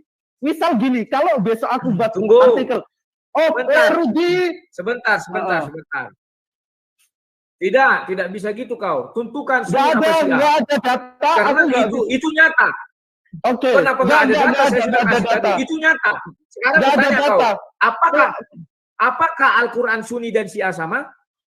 Kecuali Lerudi tunjukkan ini loh Al-Quran Syiah. Makanya aku tanya kau ya, kamu. Ini loh Al-Quran kamu yang menjawab. Ya, kamu jawab. Apakah Al-Quran Sunni dan Syiah sama? Jawab. Silakan. Saya nggak tahu. Saya belum menerima sumber otentik sama sekali selama saya Muslim. Apakah Al-Quran Sunni dan Syiah beda? Tapi hanya artikelologi yang baru disajikan. Oke, saya bahas. Ya, Al-Quran yang saya pakai ini, Al-Quran yang berasal dari Rasulullah dengan oral kepada sahabatnya. Lalu Rasulullah menyuruh Zain bin Sabit agar para sahabat ini memushafat atau mengkodifikasi Al-Quran. Dan ketika pengkodifisian itu selesai, yang meneliti itu adalah Zaid sendiri. Zaid juru tulisnya Rasulullah. Berarti Sunni kan? Sunni. Kok Sunni? Sunni itu malah Sunni sama Syiah itu lebih dulu Syiah. Kalau ke sejarah. Berarti tapi kita bahas Al-Quran. Nah, sekarang bertanya, Al-Quran yang kau pegang sekarang itu punyanya Sunni apa Syiah? Itu aja dulu. Punyanya Islam. Kok Sunni sama Syiah? Oh, enggak dong. Islam. Kalau punyanya Islam, mereka tak akan perang, enggak akan musuh-musuhan. Itu perang karena politik. Kita enggak bahas itu perang karena Ali radhiyallahu taala anhu. Itu tidak ada relevansinya dengan tema. Saya punya Islam. Ya, berarti Al-Quran Sunni dan Syiah sama. Loh, saya nggak tahu saya punya Islam. Wait, let me finish. Saya nggak memposisikan diri saya Sunni atau Syiah, tapi saya Islam. Inna dina indallahil Islam. Dan Al-Quran yang saya pakai, nahnu nazzalna dzikra wa inna lahu lahafidun. Allah yang menurunkannya dan Allah yang menjaganya. Yang dimana berasal dari orang Nabi Shallallahu Alaihi Wasallam, lalu dikodifikasi oleh sahabatnya dan sempurna. Bahkan katanya di sekarang saya tanya, kamu aliran mana? Kamu aliran mana? Sunni apa Syiah? Itu aja dulu. Emang gue Kristen punya aliran. Memang ada di dalam Islam ada aliran. Lo itu biarin orang, tapi lawan dialog dulu di Goldian. Aku Islam Fisil Nikafah insya Allah. Oke, sudah saya dapat ya. Oke. Bukan Kristen seperti karismatik, kata Rosta. Ya. Atau kamu mau mengatakan gini lah bergampangnya, kamu beriman kepada Al-Quran yang terjemahan Depak itulah gitu kira-kira ya. Karena itu kan sama dengan yang ada di Arab itu mungkin ya, gitu ya. Terjemahan bukan Al-Quran, terjemahan bukan Al-Quran. Perlu diingat. Betul. Oh Ya, iya, maksudku yang sama. bukan seperti 12. Oke. Yang sama yang diterbitkan Depak apa gitu bisa aku bilangnya? Loh, yang diterbitkan Depak beserta terjemahnya itu bukan Al-Quran, Nah, tapi nggak usah. Al-Quran itu original Yang teksnya. bahasa Arabnya. Yang bahasa Arabnya aja, yang bahasa Arabnya. Nggak usah. Ya, bahasa Arabnya yang dikodifikasi sekarang, yang dimana Ya. di penelitian Birmingham University probabilitasnya kesamaan dengan mushaf zaman Nabi Shallallahu Alaihi Wasallam itu 98%. Itu yang kami pegang dan itu yang kami imani. Sami'na wa ta'na, kami dengar, kami lakukan karena Allah berkata, nahnu nazzalna dzikra wa inna lahu lahafidun. Allah memiliki kemampuan untuk menjaga Al-Quran, bukan seperti Bible yang banyak ayat dimakan tikus. Oke. Sekarang apakah Allahmu tidak menurunkan Taurat, Injil dan Zabur sehingga tidak mampu menjaganya? Pertanyaannya ada hubungannya dengan tema nggak? Kita membahas dua kitab suci Al-Quran dan Bible. Ada dong. Okay. Saya ingin meneliti apakah Taurat, Injil dan Zabur yang diturunkan Allah SWT itu benar dari Tuhan. Kenapa Allahmu tidak mampu menjaga Taurat, Injil dan Zabur? Coba jelaskan. Oke, sekarang pertanyaan balik ini, jawaban sekaligus pertanyaan balik. Taurat itu ada nggak di dalam Al-Quran? Kok kamu bertanya kepada saya ya? Iya, ya emang pertanyaan bertanya. Ya, emang ya karena pertanyaan Rudy itu mengundang sebuah pertanyaan. Ya, aku jawab. Dan jawabannya harus bertanya. Ya, di dalam Al-Quran ada tertulis bahwa Allah SWT menurunkan Taurat, Zabur dan Injil. Oke. Halo? Ya, halo. Sudah ku jawab. Oh iya. Oke, ya. Di dalam Al-Quran cuma menjelaskan bahwa Allah itu pernah menurunkan Injil dan Taurat. Nazzalna alaikal kitab bil haqqi musaddiqan lima baina yadayhi wa anzala Taurat wal Injil. Itu dalilnya surat Ali Imran yang pertama. Bahwa Al-Quran ini diturunkan untuk membenarkan kitab sebelumnya, yakni Taurat dan Injil. Dan Al-Quran itu kami percaya sebagai the last and final testament, sebagai perjanjian akhir yang disampaikan Allah. Karena pertanyaan saya belum kamu jawab. Pertanyaan saya belum kamu jawab. Biar saya jawab secara komprehensif, biar Rudy mendengarkan. Mengapa Allah SWT tidak bisa menjawab Taurat dan Injil? Kamu kan bertanya kepada saya, apakah ada? Ada. Terus jawablah yang Iya. Rudy ketika bertanya harus mendengarkan jawaban saya. Ya, Al-Quran itu sebuah kitab suci yang berdiri sendiri, tanpa bantuan perjanjian baru, tanpa bantuan kitab tanah, tanpa bantuan kitab-kitab purna. Al-Quran berdiri sendiri, langsung dari Allah diturunkan kepada Nabi Muhammad melalui perantara malaikat Jibril. Itu tadi tentang Taurat dan Injil. Ya, Allah menurunkan Taurat, yaitu firman Allah yang disampaikan kepada Nabi Musa. Lalu Nabi Musa itu menyampaikan kepada Bani Israel. Lalu saya kasih pengajaran sedikit. Taurat itu dibagi menjadi dua. Yang pertama Taurat Sadiqah dan Taurat Sadiqah. Pasti Rudy nggak tahu dan nggak mungkin tahu. Di dalam Al-Quran tidak ada itu. Sabar ini. Al-Quran. Ya, silakan. Mau minta penjelasan. Iya. Sebentar. Kau jangan saya pengajar. Ada di kitab. Sebentar. Kau jangan menjelaskan yang tidak ada di kitab sucimu. Di dalam Al-Quran dikatakan hanya Taurat saja. Taurat, Zabur dan Injil kemana? Kenapa tidak bisa dijaga Allah SWT? Aku mau lihat apa benar dia Allah SWT. Dengerin ya, ini merupakan sebuah ilmu. Dengerin ya, ini ilmu dan daging banget ini isinya. Ketika aku menjelaskan secara komprehensif, Bro Rudy, tolong bilang. Tadi Bro Rudy ketika menjelaskan, aku tidak motong ya. Malah aku kasih kesempatan seluasa mungkin Bro Rudy menjelaskan. Kau tadi juga motong. Ya motong kan waktu jawaban Rudy nggak relevan. Tetapi yang aku jawab. Ya, aku yang menjawab secara sistematis. Kau Sunni apa Syiah nggak mau jawab? Ya, aku bukan Sunni, bukan Syiah. Aku Islam. Allah mengatakan inna dina indallahil Islam, bukan inna dina indallahil Sunni. Tadi kau memaksa aku menjawab. Loh, emang Kristen mempercayai itu. Loh, aku juga sudah buktikan. Nah, sekarang tolong kau jelaskan langsung kepada topik. Mengapa Allah SWT tidak mampu menjaga Taurat, Zabur, dan Injil? Silakan. Biar. Oke, tapi kalau aku jawab, tolong diam karena ini isinya ilmu semua dan penonton Lerudi ini pasti suka mendengar jawabanku. Ya, Al-Quran adalah sebuah kitab yang berdiri sendiri, kokoh 100% the word of God, firman Tuhan. Tidak ada bantuan kitab tanah, tidak ada bantuan kitab Injil, tidak ada bantuan kitab-kitab warna seperti Yeskiel 23 itu yang perlu lagi tahu. Ketika Al-Quran menerangkan bahwa Torah dan Injil ini pernah turun, masa Nabi Musa dan Nabi Isa alaihissalam, nazalna alaikal kitab bil haqqi musaddiqan lima baina yadayhi wa anzala Taurat wal Injil. Ya, Al-Quran membenarkan kita semuanya, yakni Torah dan Injil. Nah, pengertian dari Torah yaitu firman Allah yang disampaikan kepada Nabi Musa, lalu Nabi Musa menyampaikan kepada Bani Israel. Dan Torah sendiri ini dibagi menjadi dua, dan jelas baru tidak tahu. Yang pertama Torah Sebiktaf, yang kedua itu Torah Sebalbeh. Torah Sebiktaf itu 5 kitab Pentateuch, kitab Musa. Kejadian, bilangan, ulangan, imamat, dan 5 itu. Dan Torah Sebalbeh itu adalah Torah lisan, yang orang itu penyampaian. Nah, ketika kita mengatakan, oh, Taurat mana yang menurut Al-Quran benar? Tolong dijawab dari Al-Quran. Yang kau sebut itu di Bible itu, 5 kitab itu di Bible. Al-Quran tidak pernah menjelaskan ada 5 kitab Taurat itu. Nggak ada itu. Yang kau karang-karang. Oke, ulangi aja pertanyaannya. Mau aku jelasan di Al-Quran yang mana?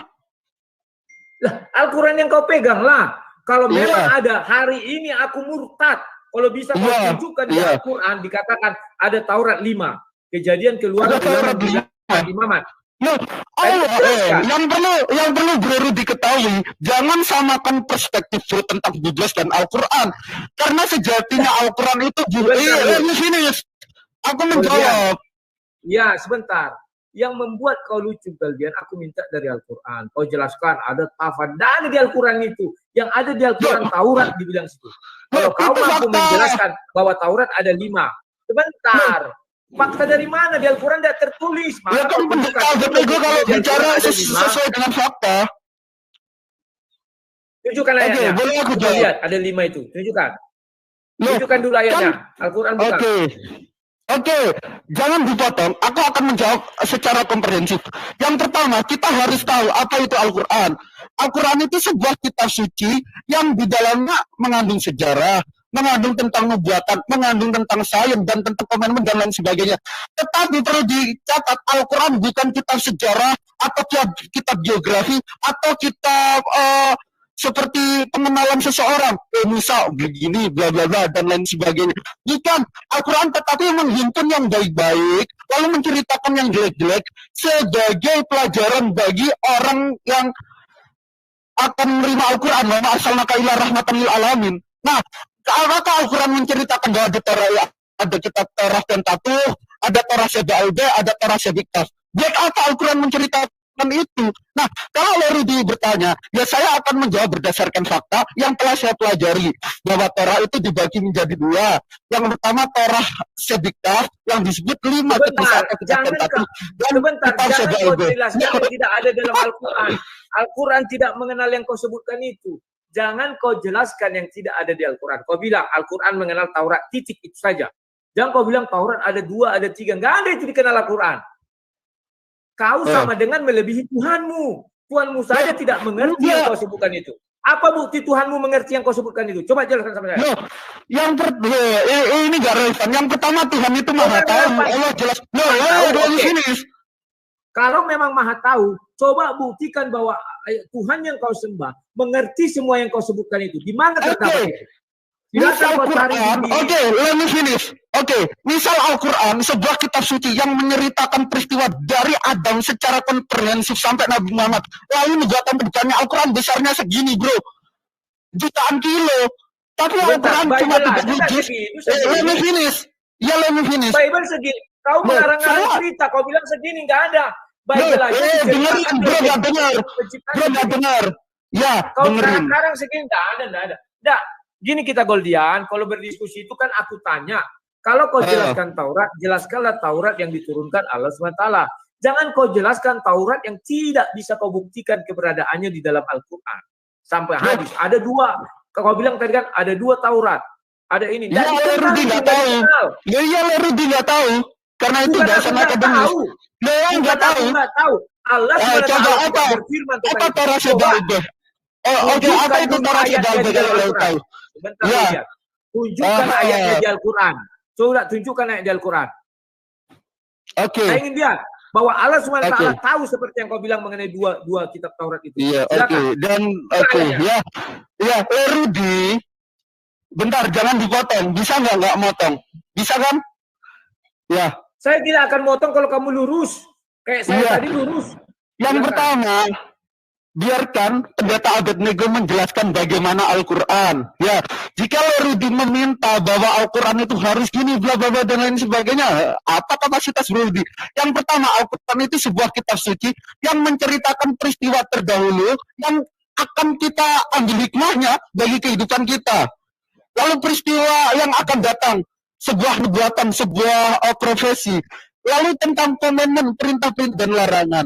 Al-Quran, jikalau Al-Quran itu mencatat peristiwa Adam alaihissalam sampai Nabi Muhammad sallallahu alaihi wasallam sampai manusia akhir zaman, maka Al-Quran akan segini besarnya, jutaan kilometer. Dan tidak mungkin Al-Quran cuma 30 juz, 1/4 perjanjian baru isinya. Dan kami rasa, Al-Quran gitu. Terus apa faedahnya menjelaskan Al-Quran menjelaskan Torah ada kitab dan tatu Sebalbeh apa? Kita nggak mendapat hikmah. Itu sesuatu yang di luar daripada Al-Quran yang kita pelajari sebagai bentuk pembelajaran akademis. Dan ternyata ketika saya menjelaskan Torah Sebalbeh, Rudi nggak tahu. Pertanyaan saya nggak kau jawab. Kenapa Allah SWT tidak mampu menjaga Taurat, Zabur, dan Injil? Oke. Itu aja pertanyaan. Jawab aja singkat. Oke, Yeremia 8 ayat 8 juga mengatakan bahwa kegemaran orang Bani Israel itu juga merubah kitabnya sendiri. Lalu kenapa Allah tidak menjaga? Kenapa lari ke Yeremia? Kenapa lari ke Yeremia? Allah SWT tidak kenal Yeremia. Makanya kalau kau lurus aku tidak potong. Kalau kau lurus aku tidak akan potong. Tolong jelaskan mengapa Allah SWT tidak mampu menjaga Taurat, Injil, dan Zabur. Tolong atur etika diskusi. Ketika tadi saya bertanya kepada Bro Rudi, saya mengasih kesempatan yang sangat luas Bro Rudi menjawab. Saya itu membiarkan Bro Rudi menjawab semua saya, walaupun jawaban Bro Rudi tidak relevan. Oke. Saya relevan semua. Kau yang lari-lari. Jangan batasin jawaban saya. Saya bertanya tentang Al-Quran, jawab dari Al-Quran. Titik. Oke. Ali Imran, surat Ali Imran, ya ayat awal mengatakan nazalna alaikal kitaba bil haqqi musaddiqan lima baina yadayhi wa anzalat Taurat wal Injil. Bahwa Injil dan Taurat itu telah turun. Nah, sertihan-sertihan kitab Torah, sertihan-sertihan Injil itu dihimpun di dalam Al-Quran. Nah, dia apa sekarang? Pertanyaannya, faedahnya apa? Terus urgensinya apa? Al-Quran menjelaskan Torah Sebiqah, Torah Sebalbeh, Halakah, Talmud, Misnah, Midras, dan lain sebagainya. Buat apa itu? Itu merupakan pembelajaran orang Yahudi sendiri. Kami cukup menerima serpihan-serpihan kisah-kisah Nabi Allah terdahulu. Misal Musa mengajarkan kepada Bani Israel tentang Tauhid. Ismuna al-Israel Allah ilahuna Allahul Wahid. Ulangan 6 ayat 4. Ternyata di Al-Quran juga ada. Toha 14 innani anallahu la ilaha illa ana fa'budni wa aqimus salata lidzikri. Terus di surat Maryam Isa juga mengatakan fa'budni rabbi wa rabbukum engkau harus menyembah Tuhanku dan Allahku dan Allahmu. Yohanes 12 ayat 17 juga mengatakan demikian. Sertihan-sertihan yang ada di dalam kitab Torah kalau kamu mengambil dari Bible, dimasukkan di dalam Al-Quran. Tidak pernah mengambil dari Al-Quran. Boldian. Karena kalau tidak paham Al-Quran. Siapa bilang nggak paham? Saya memang nggak paham. Karena kau bicara tentang Bible, aku jawab dari Bible. Sekarang aku menanya tentang Al-Quran. Jangan kau seolah-olah mau mengatakan bahwa ayat yang di Al-Quran itu diambil dari Bible. Nggak baik. Bukan di Al-Quran. Saya ulangan ini sama dengan ini. Ulangan ini sama dengan ini, kau bilang. Ini sama dengan ini. Nggak boleh begitu. Pertanyaan saya, mengapa Allah SWT tidak mampu menjaga Taurat, Zabur, dan Injil? Iya, tapi jangan panik. Bukan tidak mampu. Iya, oke. Rada pucat soalnya muka Rudi, minum air putih yang banyak ya. Lampu, pucat ini ini kan lampu dari ini. Iya. Oke. Karena apa? Karena ada last and the final messenger yaitu Al-Quran, the last testament or final testament yaitu Al-Quran.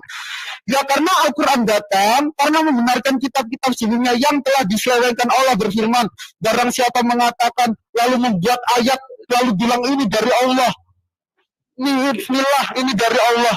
Ya, karena ada Al-Quran sebagai penutup kitab yang dimana Al-Quran menjadi hikmah bagi seluruh manusia, yaitu alasan Allah tidak menjaganya sebagai pelajaran umat terdahulu agar umat zaman Rasulullah dan setelahnya tidak melakukan hal yang demikian. Dan jawabannya itu adalah simple. Allah mengatakan nahnu nazzalna dzikra wa inna lahu lahafidun. Ya. Oke, ada lagi? Ya, oke. Yang saya tanya belum juga kamu jawab. Mengapa Allah tidak mampu menjaga? Sudah saya jawab. Bahkan pertanyaan bro tadi belum sama sekali bro jawab. Kalau aku bantah malah gampang bantah semua. Kenapa Pak? Tidak kau bantah tadi kan kau punya waktu membantah dan kau punya waktu bertanya kepadaku. Sekarang ya, aku tanya mengapa Allah SWT tidak mampu menjaga Taurat, Injil dan Zabur? Masa kalah sama Yahudi? Itu pertanyaannya salah. Sama Nasrani? Pertanyaannya salah. Pertanyaan lo yang salah. Ya. Kenapa karena salah? Ya jelas salah. Jadi yang benarnya gimana? Yang benarnya gimana? Coba. Yang benar, kenapa Al-Quran sebagai final testament itu dijaga? Ini aku jelasin sebentar. Oke, aku jelasin ya. Ya, karena Al-Quran itu sebagai kitab suci terakhir yang diturunkan kepada Allah, kepada sang khataman nabiyina yang ummi, itu mentakim bekulu Muhammadin, yaitu Nabi Muhammad Shallallahu Alaihi Wasallam. Ya, karena Al-Quran diturunkan dan dijaga oleh Allah. Lalu Allah menceritakan bahwa kebiasaan orang terdahulu itu merubah kitabnya, lalu mengatakan bi'idznillah. Inilah dari Allah. Sebagai apa? Sebagai bentuk pelajaran umat akhir zaman. Wal takum minkum ummati, umat pertengahan. Kuntum khaira ummah. Umat terbaik itu sebagai pelajaran jawabannya. Siapa? Nah, ada lagi? Sekarang kamu jelaskan tadi membenarkan. Masa yang benar nggak bisa dijaga? Yang kedua. Sudah aku jelasin. Ada lagi ya. Nggak termutu soalnya pertanyaan tadi. Lanjut. Yang kedua, kitab Zabur itu tidak pernah dicela oleh Allah SWT. Tapi Allah SWT satu ayat pun isi Zabur nggak tahu. Apa buktinya kitab suci? Kata tunjukkanlah. Apa isinya Zabur itu yang ada di dalam Al-Quran? Sebutkan ayat berapa? Oke. Kalau benar Al-Quran itu dari seperti kita tema diskusi kita, maka Allah SWT harus mengerti lebih dari kau. Karena itulah 610 datang firman itu. Maka harus tertulis seperti yang kau bilang itu lengkap. Bahwa kau bilang Taurat ada 2, ini. Ya kalau mau ditulis semua, lebarnya 1 juta kilometer, lah. Nggak ada 1 juta kilometer Bible aja yang segini. Bible aja segini. Adam alaihissalam, kalau kisah Adam alaihissalam sampai umat terakhir ini 1 juta lebarnya. Terus urgensinya apa? Saya tidak tanya itu. Yang saya tanya, kok lebih hebat kau? Kau bisa bilang 2 Taurat gini. Sementara di Al-Quran tidak ada dibilang 2 Taurat yang dirubah. Kau hebat, bisa kau tunjukkan. Tidak ada. Dan yang berikutnya aku tanya lagi sama kau ya. Karena kita harus menguji kebenaran firman Tuhan itu. Dalam sejarah dunia, ya kan? Iya, sejarah apa? Ya, sejarah dunia inilah, ya. Bahwa ini apa lagi yang muncul-muncul ini? Coba hilangkan dulu tuh. Nah, kita sudah mengetahui mana yang benar. Apakah Nabi Isa disalib atau tidak disalib? Oke. Menurut sejarah dunia dulu, silakan. Oke, ya. Ini sama kesukaan saya. Kita main data ya. Ya, di dalam Al-Quran jelas dikatakan wa qulihim inna qatalna Masiha Isa bin Maryam Rasulullah wa ma qataluhu wa ma salabuhu walakin subyalahu. Bahwa Nabi Isa ini tidak pernah mati di dalam salib. Menurut sejarawan, oke, kita share. Bahkan Bible sendiri aslinya tidak mengatakan Isa disalib di dalam Bible ya. Saya akan buka data para sejarawan. Ya. Di dalam bukunya Barbara Piering yang berjudul Jesus the Man, ini seorang sejarawan Jesus dan naskah Laut Mati. Bisa lihat kan, aku besarin. Ya, Jesus the Man. Pada halaman 152 kalau saya tidak salah. Oh, bukan 152 ya.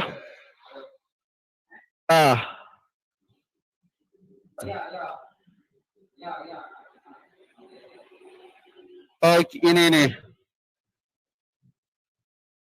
154 ya. A dead that file. Kita percaya umat muslim bahwa penyaliban itu benar-benar eksis, tapi masih ambigu apakah yang disalib. Ya. Saya nggak tanya siapa yang disalib. Ini kenapa di dalam ini saya akan jelaskan dari data sejarawan. Tolong dia. Baru ditanya saya. Enggak. Gini. Pertanyaan saya bukan itu. Ya, let me finish. Bro Rudi bertanya, saya memiliki kewajiban menjawab, dan jawaban saya itu selalu didasari data. Oke, tahan dulu ya. Ya, kalau main data kan enak, jangan kira takiah. Oke. Ini datanya bahasa Inggris, tapi Rudi nggak bisa bahasa Inggris kayaknya. Ya. Ya, bercanda. Nah, ini di dalam bukunya Barbara Piering, seorang sejarawan Yesus dan naskah mati, dengan tajuk A Dead That Child. Di sini dikatakan, Jesus did not die on the cross. He recovered from the effect of the poison, was helped to escape from the tomb by friends, and stayed with them until he reached Rome. Itu yang dikatakan oleh sejarawan Kristen sendiri. Yesus itu sejatinya tidak mati di kayu salib. Ia berhasil sembuh dari efek racun. Dia dibantu untuk merecovery oleh teman-temannya, lalu dibawa kembali ke Roma. Dan itu yang mengatakan bukan orang Islam, bukan orang Yahudi, bukan orang ateis, tapi orang Kristen sendiri. Dan itu data. Oke. Berarti kau menyangkal An-Nisa 157. Apa yang saya sangkal? Tidak disalib. Lah iya. Arti disalib itu apa? Disalib. Tadi kau bilang disalib itu tidak mati. Oke. Ya. Pertanyaan bagus ini. Pertanyaan bagus. Baru aku jawab ya. Oke. Ya. Kata penyaliban di dalam bahasa Inggris itu adalah crucifixion. Kalau baru dicek di dalam Oxford Dictionary, kata crucifixion itu artinya seorang yang digantung di palang salib gini, lalu mati. Itu baru klok disalib. Al-Quran mengatakan wama qataluhu, dia tidak mati disalib, wama salabuhu walakin subbihalahum. Nah, itu cocok. Barbara Piering mengatakan that Jesus not die in the cross. Yesus tidak mati di palang salib, tapi dia berhasil sembuh sebagai korban penebus salah. Lalu dia tua menikah melihat istrinya. Yesaya 53 ayat 10. Itu jawabannya berdasarkan data dan fakta yang ada. Al-Quran tidak mengatakan demikian. Al-Quran mengatakan tidak salib, yang disalib yang diserupakan. Artinya Yesus tidak naik sedikit pun. Tetapi yang diserupakan. Itu Rudi tidak bisa baca. Ini saya tahu. Bahkan saya tahu ayatnya. Wa qaulihim inna qatalna Masihha Isa bin Maryam Rasulullah wa ma qataluhu wa ma salabuhu walakin subbihalahum. Kata qataluhu, misal kalau Rudi cek di dalam Al-Quran terjemahan Yusuf Ali dalam bahasa Inggris, di sana dikatakan crucified on the day. Artinya apa? Kata crucifixion, kalau kita cek di dalam Oxford Dictionary, artinya seorang yang digantung di palang salib, lalu gini, dan dia mati. Tapi Al-Quran mengatakan dia tidak mati di palang salib. Tetapi dia tidak mati di palang salib. Dia tidak disalib. Iya, masalahnya. Jangan kau iya, ada dua perspektif. Kalau diserupakan, bahkan di Bible mengatakan. Jangan kau taati isi Al-Quran. Al-Quran bilang tidak disalib loh, yang disalib yang diserupakan. Sementara kata salah dulu, sebentar. Sementara kau mengambil istilah Barbara Piering, dia disalib, tetapi tidak mati. Iya. Sementara Al-Quran mengatakan tidak disalib, yang disalib itu yang diserupakan. Kenapa kau melawan lagi? Oke. Rudi mau ku jawab pakai Bible, pakai data sejarawan atau apa? tentang yang diserupakan Yesus tidak mati di salib. Al-Quran jelas Amsal 157. Ya iya. Bertanya tentang Al-Quran. Dari Al-Quran kita sesuaikan dengan sejarah dunia. Apa benar ini dari Tuhan atau bagaimana? Silakan. Oke, sekarang sebelum kita ke Al-Quran sejarah dunia mana yang Leru dibaca? Tolong tunjukkan datanya. Buku sejarah apa? Dunia sejarah dunia apa? Kak, tadi kau sudah mengambil buku Barbara Tering. Barbara Tering yang kau andalkan itu mengatakan Yesus disalib tapi tidak mati. Berbeda dengan Al-Quran. Yesus, Nabi Isa sama sekali tidak disalib. Salah. Enggak, gini, yang aku herankan, sebelumnya mohon maaf ini, Rudi tidak paham bahasa Inggris, tidak paham kaidah bahasa Inggris, lalu mengatakan, oh ternyata yang dikatakan Barbara Tering begitu. Kalau kita main data, kita cek arti kata crucifixion itu seorang yang digantung di palang salib, dipaku, lalu dia mati. Tapi Barbara Tering mengatakan Jesus not die on the cross. Itu yang dikatakan sama dengan kata sholabuhu. Kalau kita cek di dalam Quran terjemahannya Yusuf Ali bahasa Inggris. Barbara Tering mengatakan enggak Yesus disalib? Loh, disalib itu dulu apa bahasa Inggrisnya? Kita harus tahu. Saya enggak tanya itu. Yang saya tanya Barbara Tering mengatakan enggak Yesus disalib?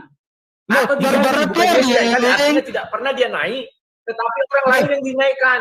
Barbara Tering dengan bukti penelitian dia menghabiskan waktu selama 30 tahun. Dia menghabiskan waktu selama 30 tahun untuk meneliti sejarah Yesus mengatakan Jesus not die on the cross. Itu adalah fakta ilmiah yang disampaikan oleh Barbara Tering. Disalib enggak tahu. Kata disalib crucifixion Barbara oke. Share screen. Silakan Bro itu baca aja. Ya, itu udah aku share screen. Oke. Ini Barbara Tering atau Al-Quran harus share screen? Al-Quran dong, Al-Quran. Makanya saya tidak suka kalau bicara Al-Quran, kau ambil pernyataan orang lain. Pernyataan dari Al-Quran saja lah kau ambil. Ini debat akademis, brother. Betul. Tetapi kalau kau ambil dari orang lain, sekarang kau kelabakan kan? Sesungguhnya kami telah membunuh Isa al-Masih, putra Maryam, Rasul Allah. Padahal mereka tidak membunuhnya dan tidak pula menyalibnya. Ingat ya, tidak menyalib artinya Nabi Isa itu tidak sekalipun ditangkap. Karena untuk disalib kan harus ditangkap dulu. Tetapi yang mereka bunuh adalah orang yang diserupakan dengan Isa. Ngerti kau? Artinya bahwa Nabi Isa itu tidak pernah ditangkap untuk disalib. Tetapi orang yang diserupakan itu ditangkap lebih dahulu. Kalau kau baca itu, tapi penyalipan di situ dikatakan nggak? Di situ dikatakan nggak di Al-Quran bahwa orang yang diserupakan itu yang disalib? Ya, aku nggak tahu kau yang menjelaskan.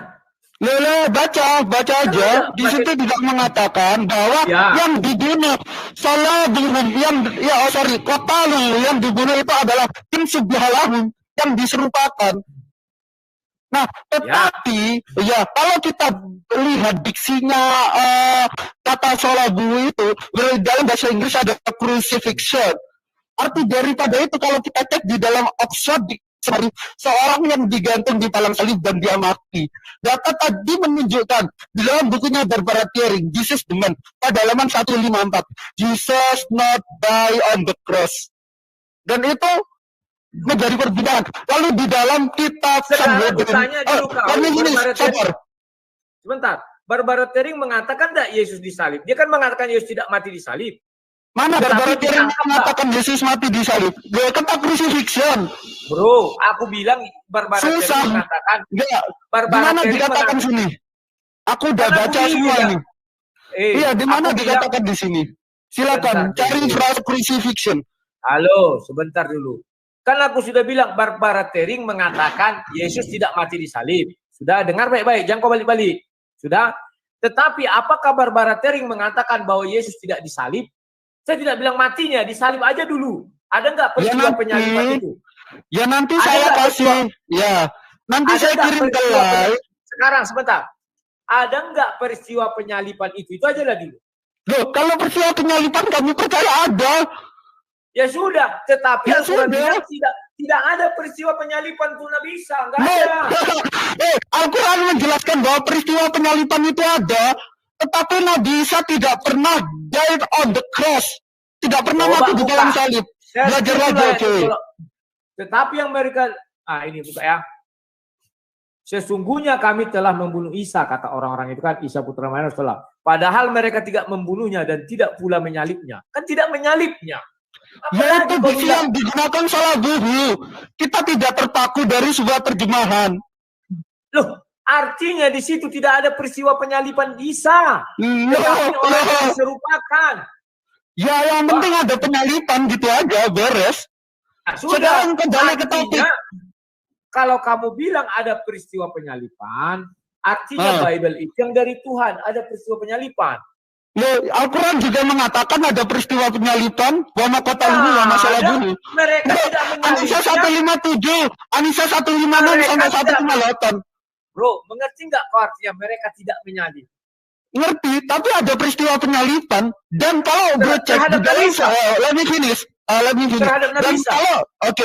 kalau bro cek di dalam Sanhedrin 47a ayat 20 bahwa Isa atau Yesus itu dirajam, dilempari batu, killing by stone, dirajam. Dan karena itu Al-Quran, maka orang Yahudi itu ragu-ragu. Bahkan Pontius Pilatus pun juga ragu-ragu. Apa benar sih Isa ini mati? Silakan cek di dalam Bible. Tetapi yang perlu bro ketahui, peristiwa penyaliban itu eksis baik di dalam Biblos, baik di dalam Al-Quran maupun catatan sejarawan. Karena Al-Quran mengatakan wa ma qataluhu wa ma salabuhu. Ada pertanyaan lagi? Pertanyaan yang sesuai dengan tema kita hari ini. Soalnya kita sudah sejam setengah lebih dan sekarang malam minggu. Ya.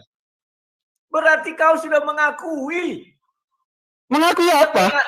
Yang benar itu Injil, yang di dalam Bible ada peristiwa. Ya iya, Al-Quran juga ada peristiwa.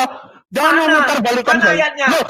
Anisa 156, Anisa 157 bahwa penyaliban itu benar-benar ada. Wa qaulihi sama kotanya Masiha Isa. Jangan sama dia. Jangan sama dia. Enggak, saya enggak pernah bilang Nabi Isa disalib. Karena diksi yang digunakan. Jawab. Tunggu. Sekarang enggak pernah disalib. Jangan panik. Ya, minum air putih. Minum air putih yang banyak dulu, jangan panik. Ya, kan enak nih, dapat pengajaran dari pendeta Abed Nego Rudi nih. Nah, kau yang bingung apa pengajaran? Ya, saya nggak pernah bingung kalau lawan para domba. Jujur saya nggak pernah bingung. Kalau kau bingung, kau bilang tidak. Kau bilang Barbara Tering bilang ya ada disalib. Dan itu bilang ada disalib, tapi tak mati. Sekarang Nabi Isa disalib apa enggak? Kau bilang pertama kau bilang iya disalib, ada peristiwa itu. Tapi buktinya di situ tidak menyalibkan, dibilang, oh sorry saya tidak bilang. Di mana? Oke, sekarang saya tanya, bahasa Inggrisnya disalib mati apa? Saya tidak menanya bahasa Inggris disalib mati. Ya kan, ada orang bilang Barbara Tering bilang bisa disalib, bahasa Inggrisnya disalib apa? Ada orang disalib, tidak mati. Enggak, bahasa Inggrisnya disalib apa? Itu dulu. Disalib dulu. Harus mati. Bahasa Inggrisnya disalib apa? Terus kita merujuk ke kamus deh. Hidup matinya. Enggak. Lawan dialog saya ini tidak mengerti rupanya. Iya, bahasa Inggrisnya disalib apa? Jangan, aku tidak tanya itu. Berarti menurutmu Nabi Isa. Jadi menurutmu Nabi Isa disalib apa enggak? Ya Nabi Isa enggak disalib. Nah sudah. Berarti sudah. Siapa bilang tadi disalib? Nabi Isa tidak disalib ya, pegang ya. Iya. Oke. Sekarang aku tanya, Barbara Tering mengatakan Yesus disalib apa enggak? Enggak. Sekarang sekarang saya tanya Yesus disalib. Yesus ditangkap. Sekarang Barbara Tering mengatakan enggak Yesus ditangkap dan diadili. Oke, nanti aku kasih PDF-nya. Silakan cari frasa crucifixion. Sekarang bahasa Inggrisnya disalib apa? Gini aja. Biar lebih gampang, Apakah Barbara Tering mengatakan Yesus ditangkap? Yesus ditangkap. Yesus ditangkap. Iya. Kenapa? Ya. Al-Quran mengatakan Nabi Isa tidak ditangkap. Kata siapa? Kata siapa? Baca aja yang ayat kau bilang tadi. Kalau ditangkap pasti silakan baca ayatnya. Enggak juga. Enggak juga. Orang udah digari misalnya. Bagaimana? Kalau ditangkap misal nih polisi nangkap Rudi. Terus Rudi setelah ditangkap bisa kabur kan? Dia jadi di penjara. Ini tidak kabur bro, tapi digantikan. Artinya dia tidak pernah ditangkap karena digantikan. Ngerti maksudnya? Yang mengganti ini tidak pernah ditangkap. Oke, misal nih. Misal, Rudy. Sudah buka baju dia, geng. Takut. Oh enggak, aku. Panas dia. Enggak lah, oke aku Oke pakai lah, jas kuat. sudah. Iya, oke, udah lah. Apa? Ya, kita udah. Oke. Kita lanjut lagi. Kita sudah berbagi waktu ke 40 menit. Iya. 40 menit. Aku mohon maaf ya apabila ada salah kata lagi. Aman. Itu, Selu. iya. Kita akan berdiskusi. Takut tampil wajah nanti dilaporkan oleh viewer Rudy. Enggak. Orang Iya, Kristen tidak akan pernah canda. melaporkan. Tenang aja. Oke, Goldian terima kasih ya. Salam damai, thank you ya. Sampai ketemu lagi. Oke. Ciao.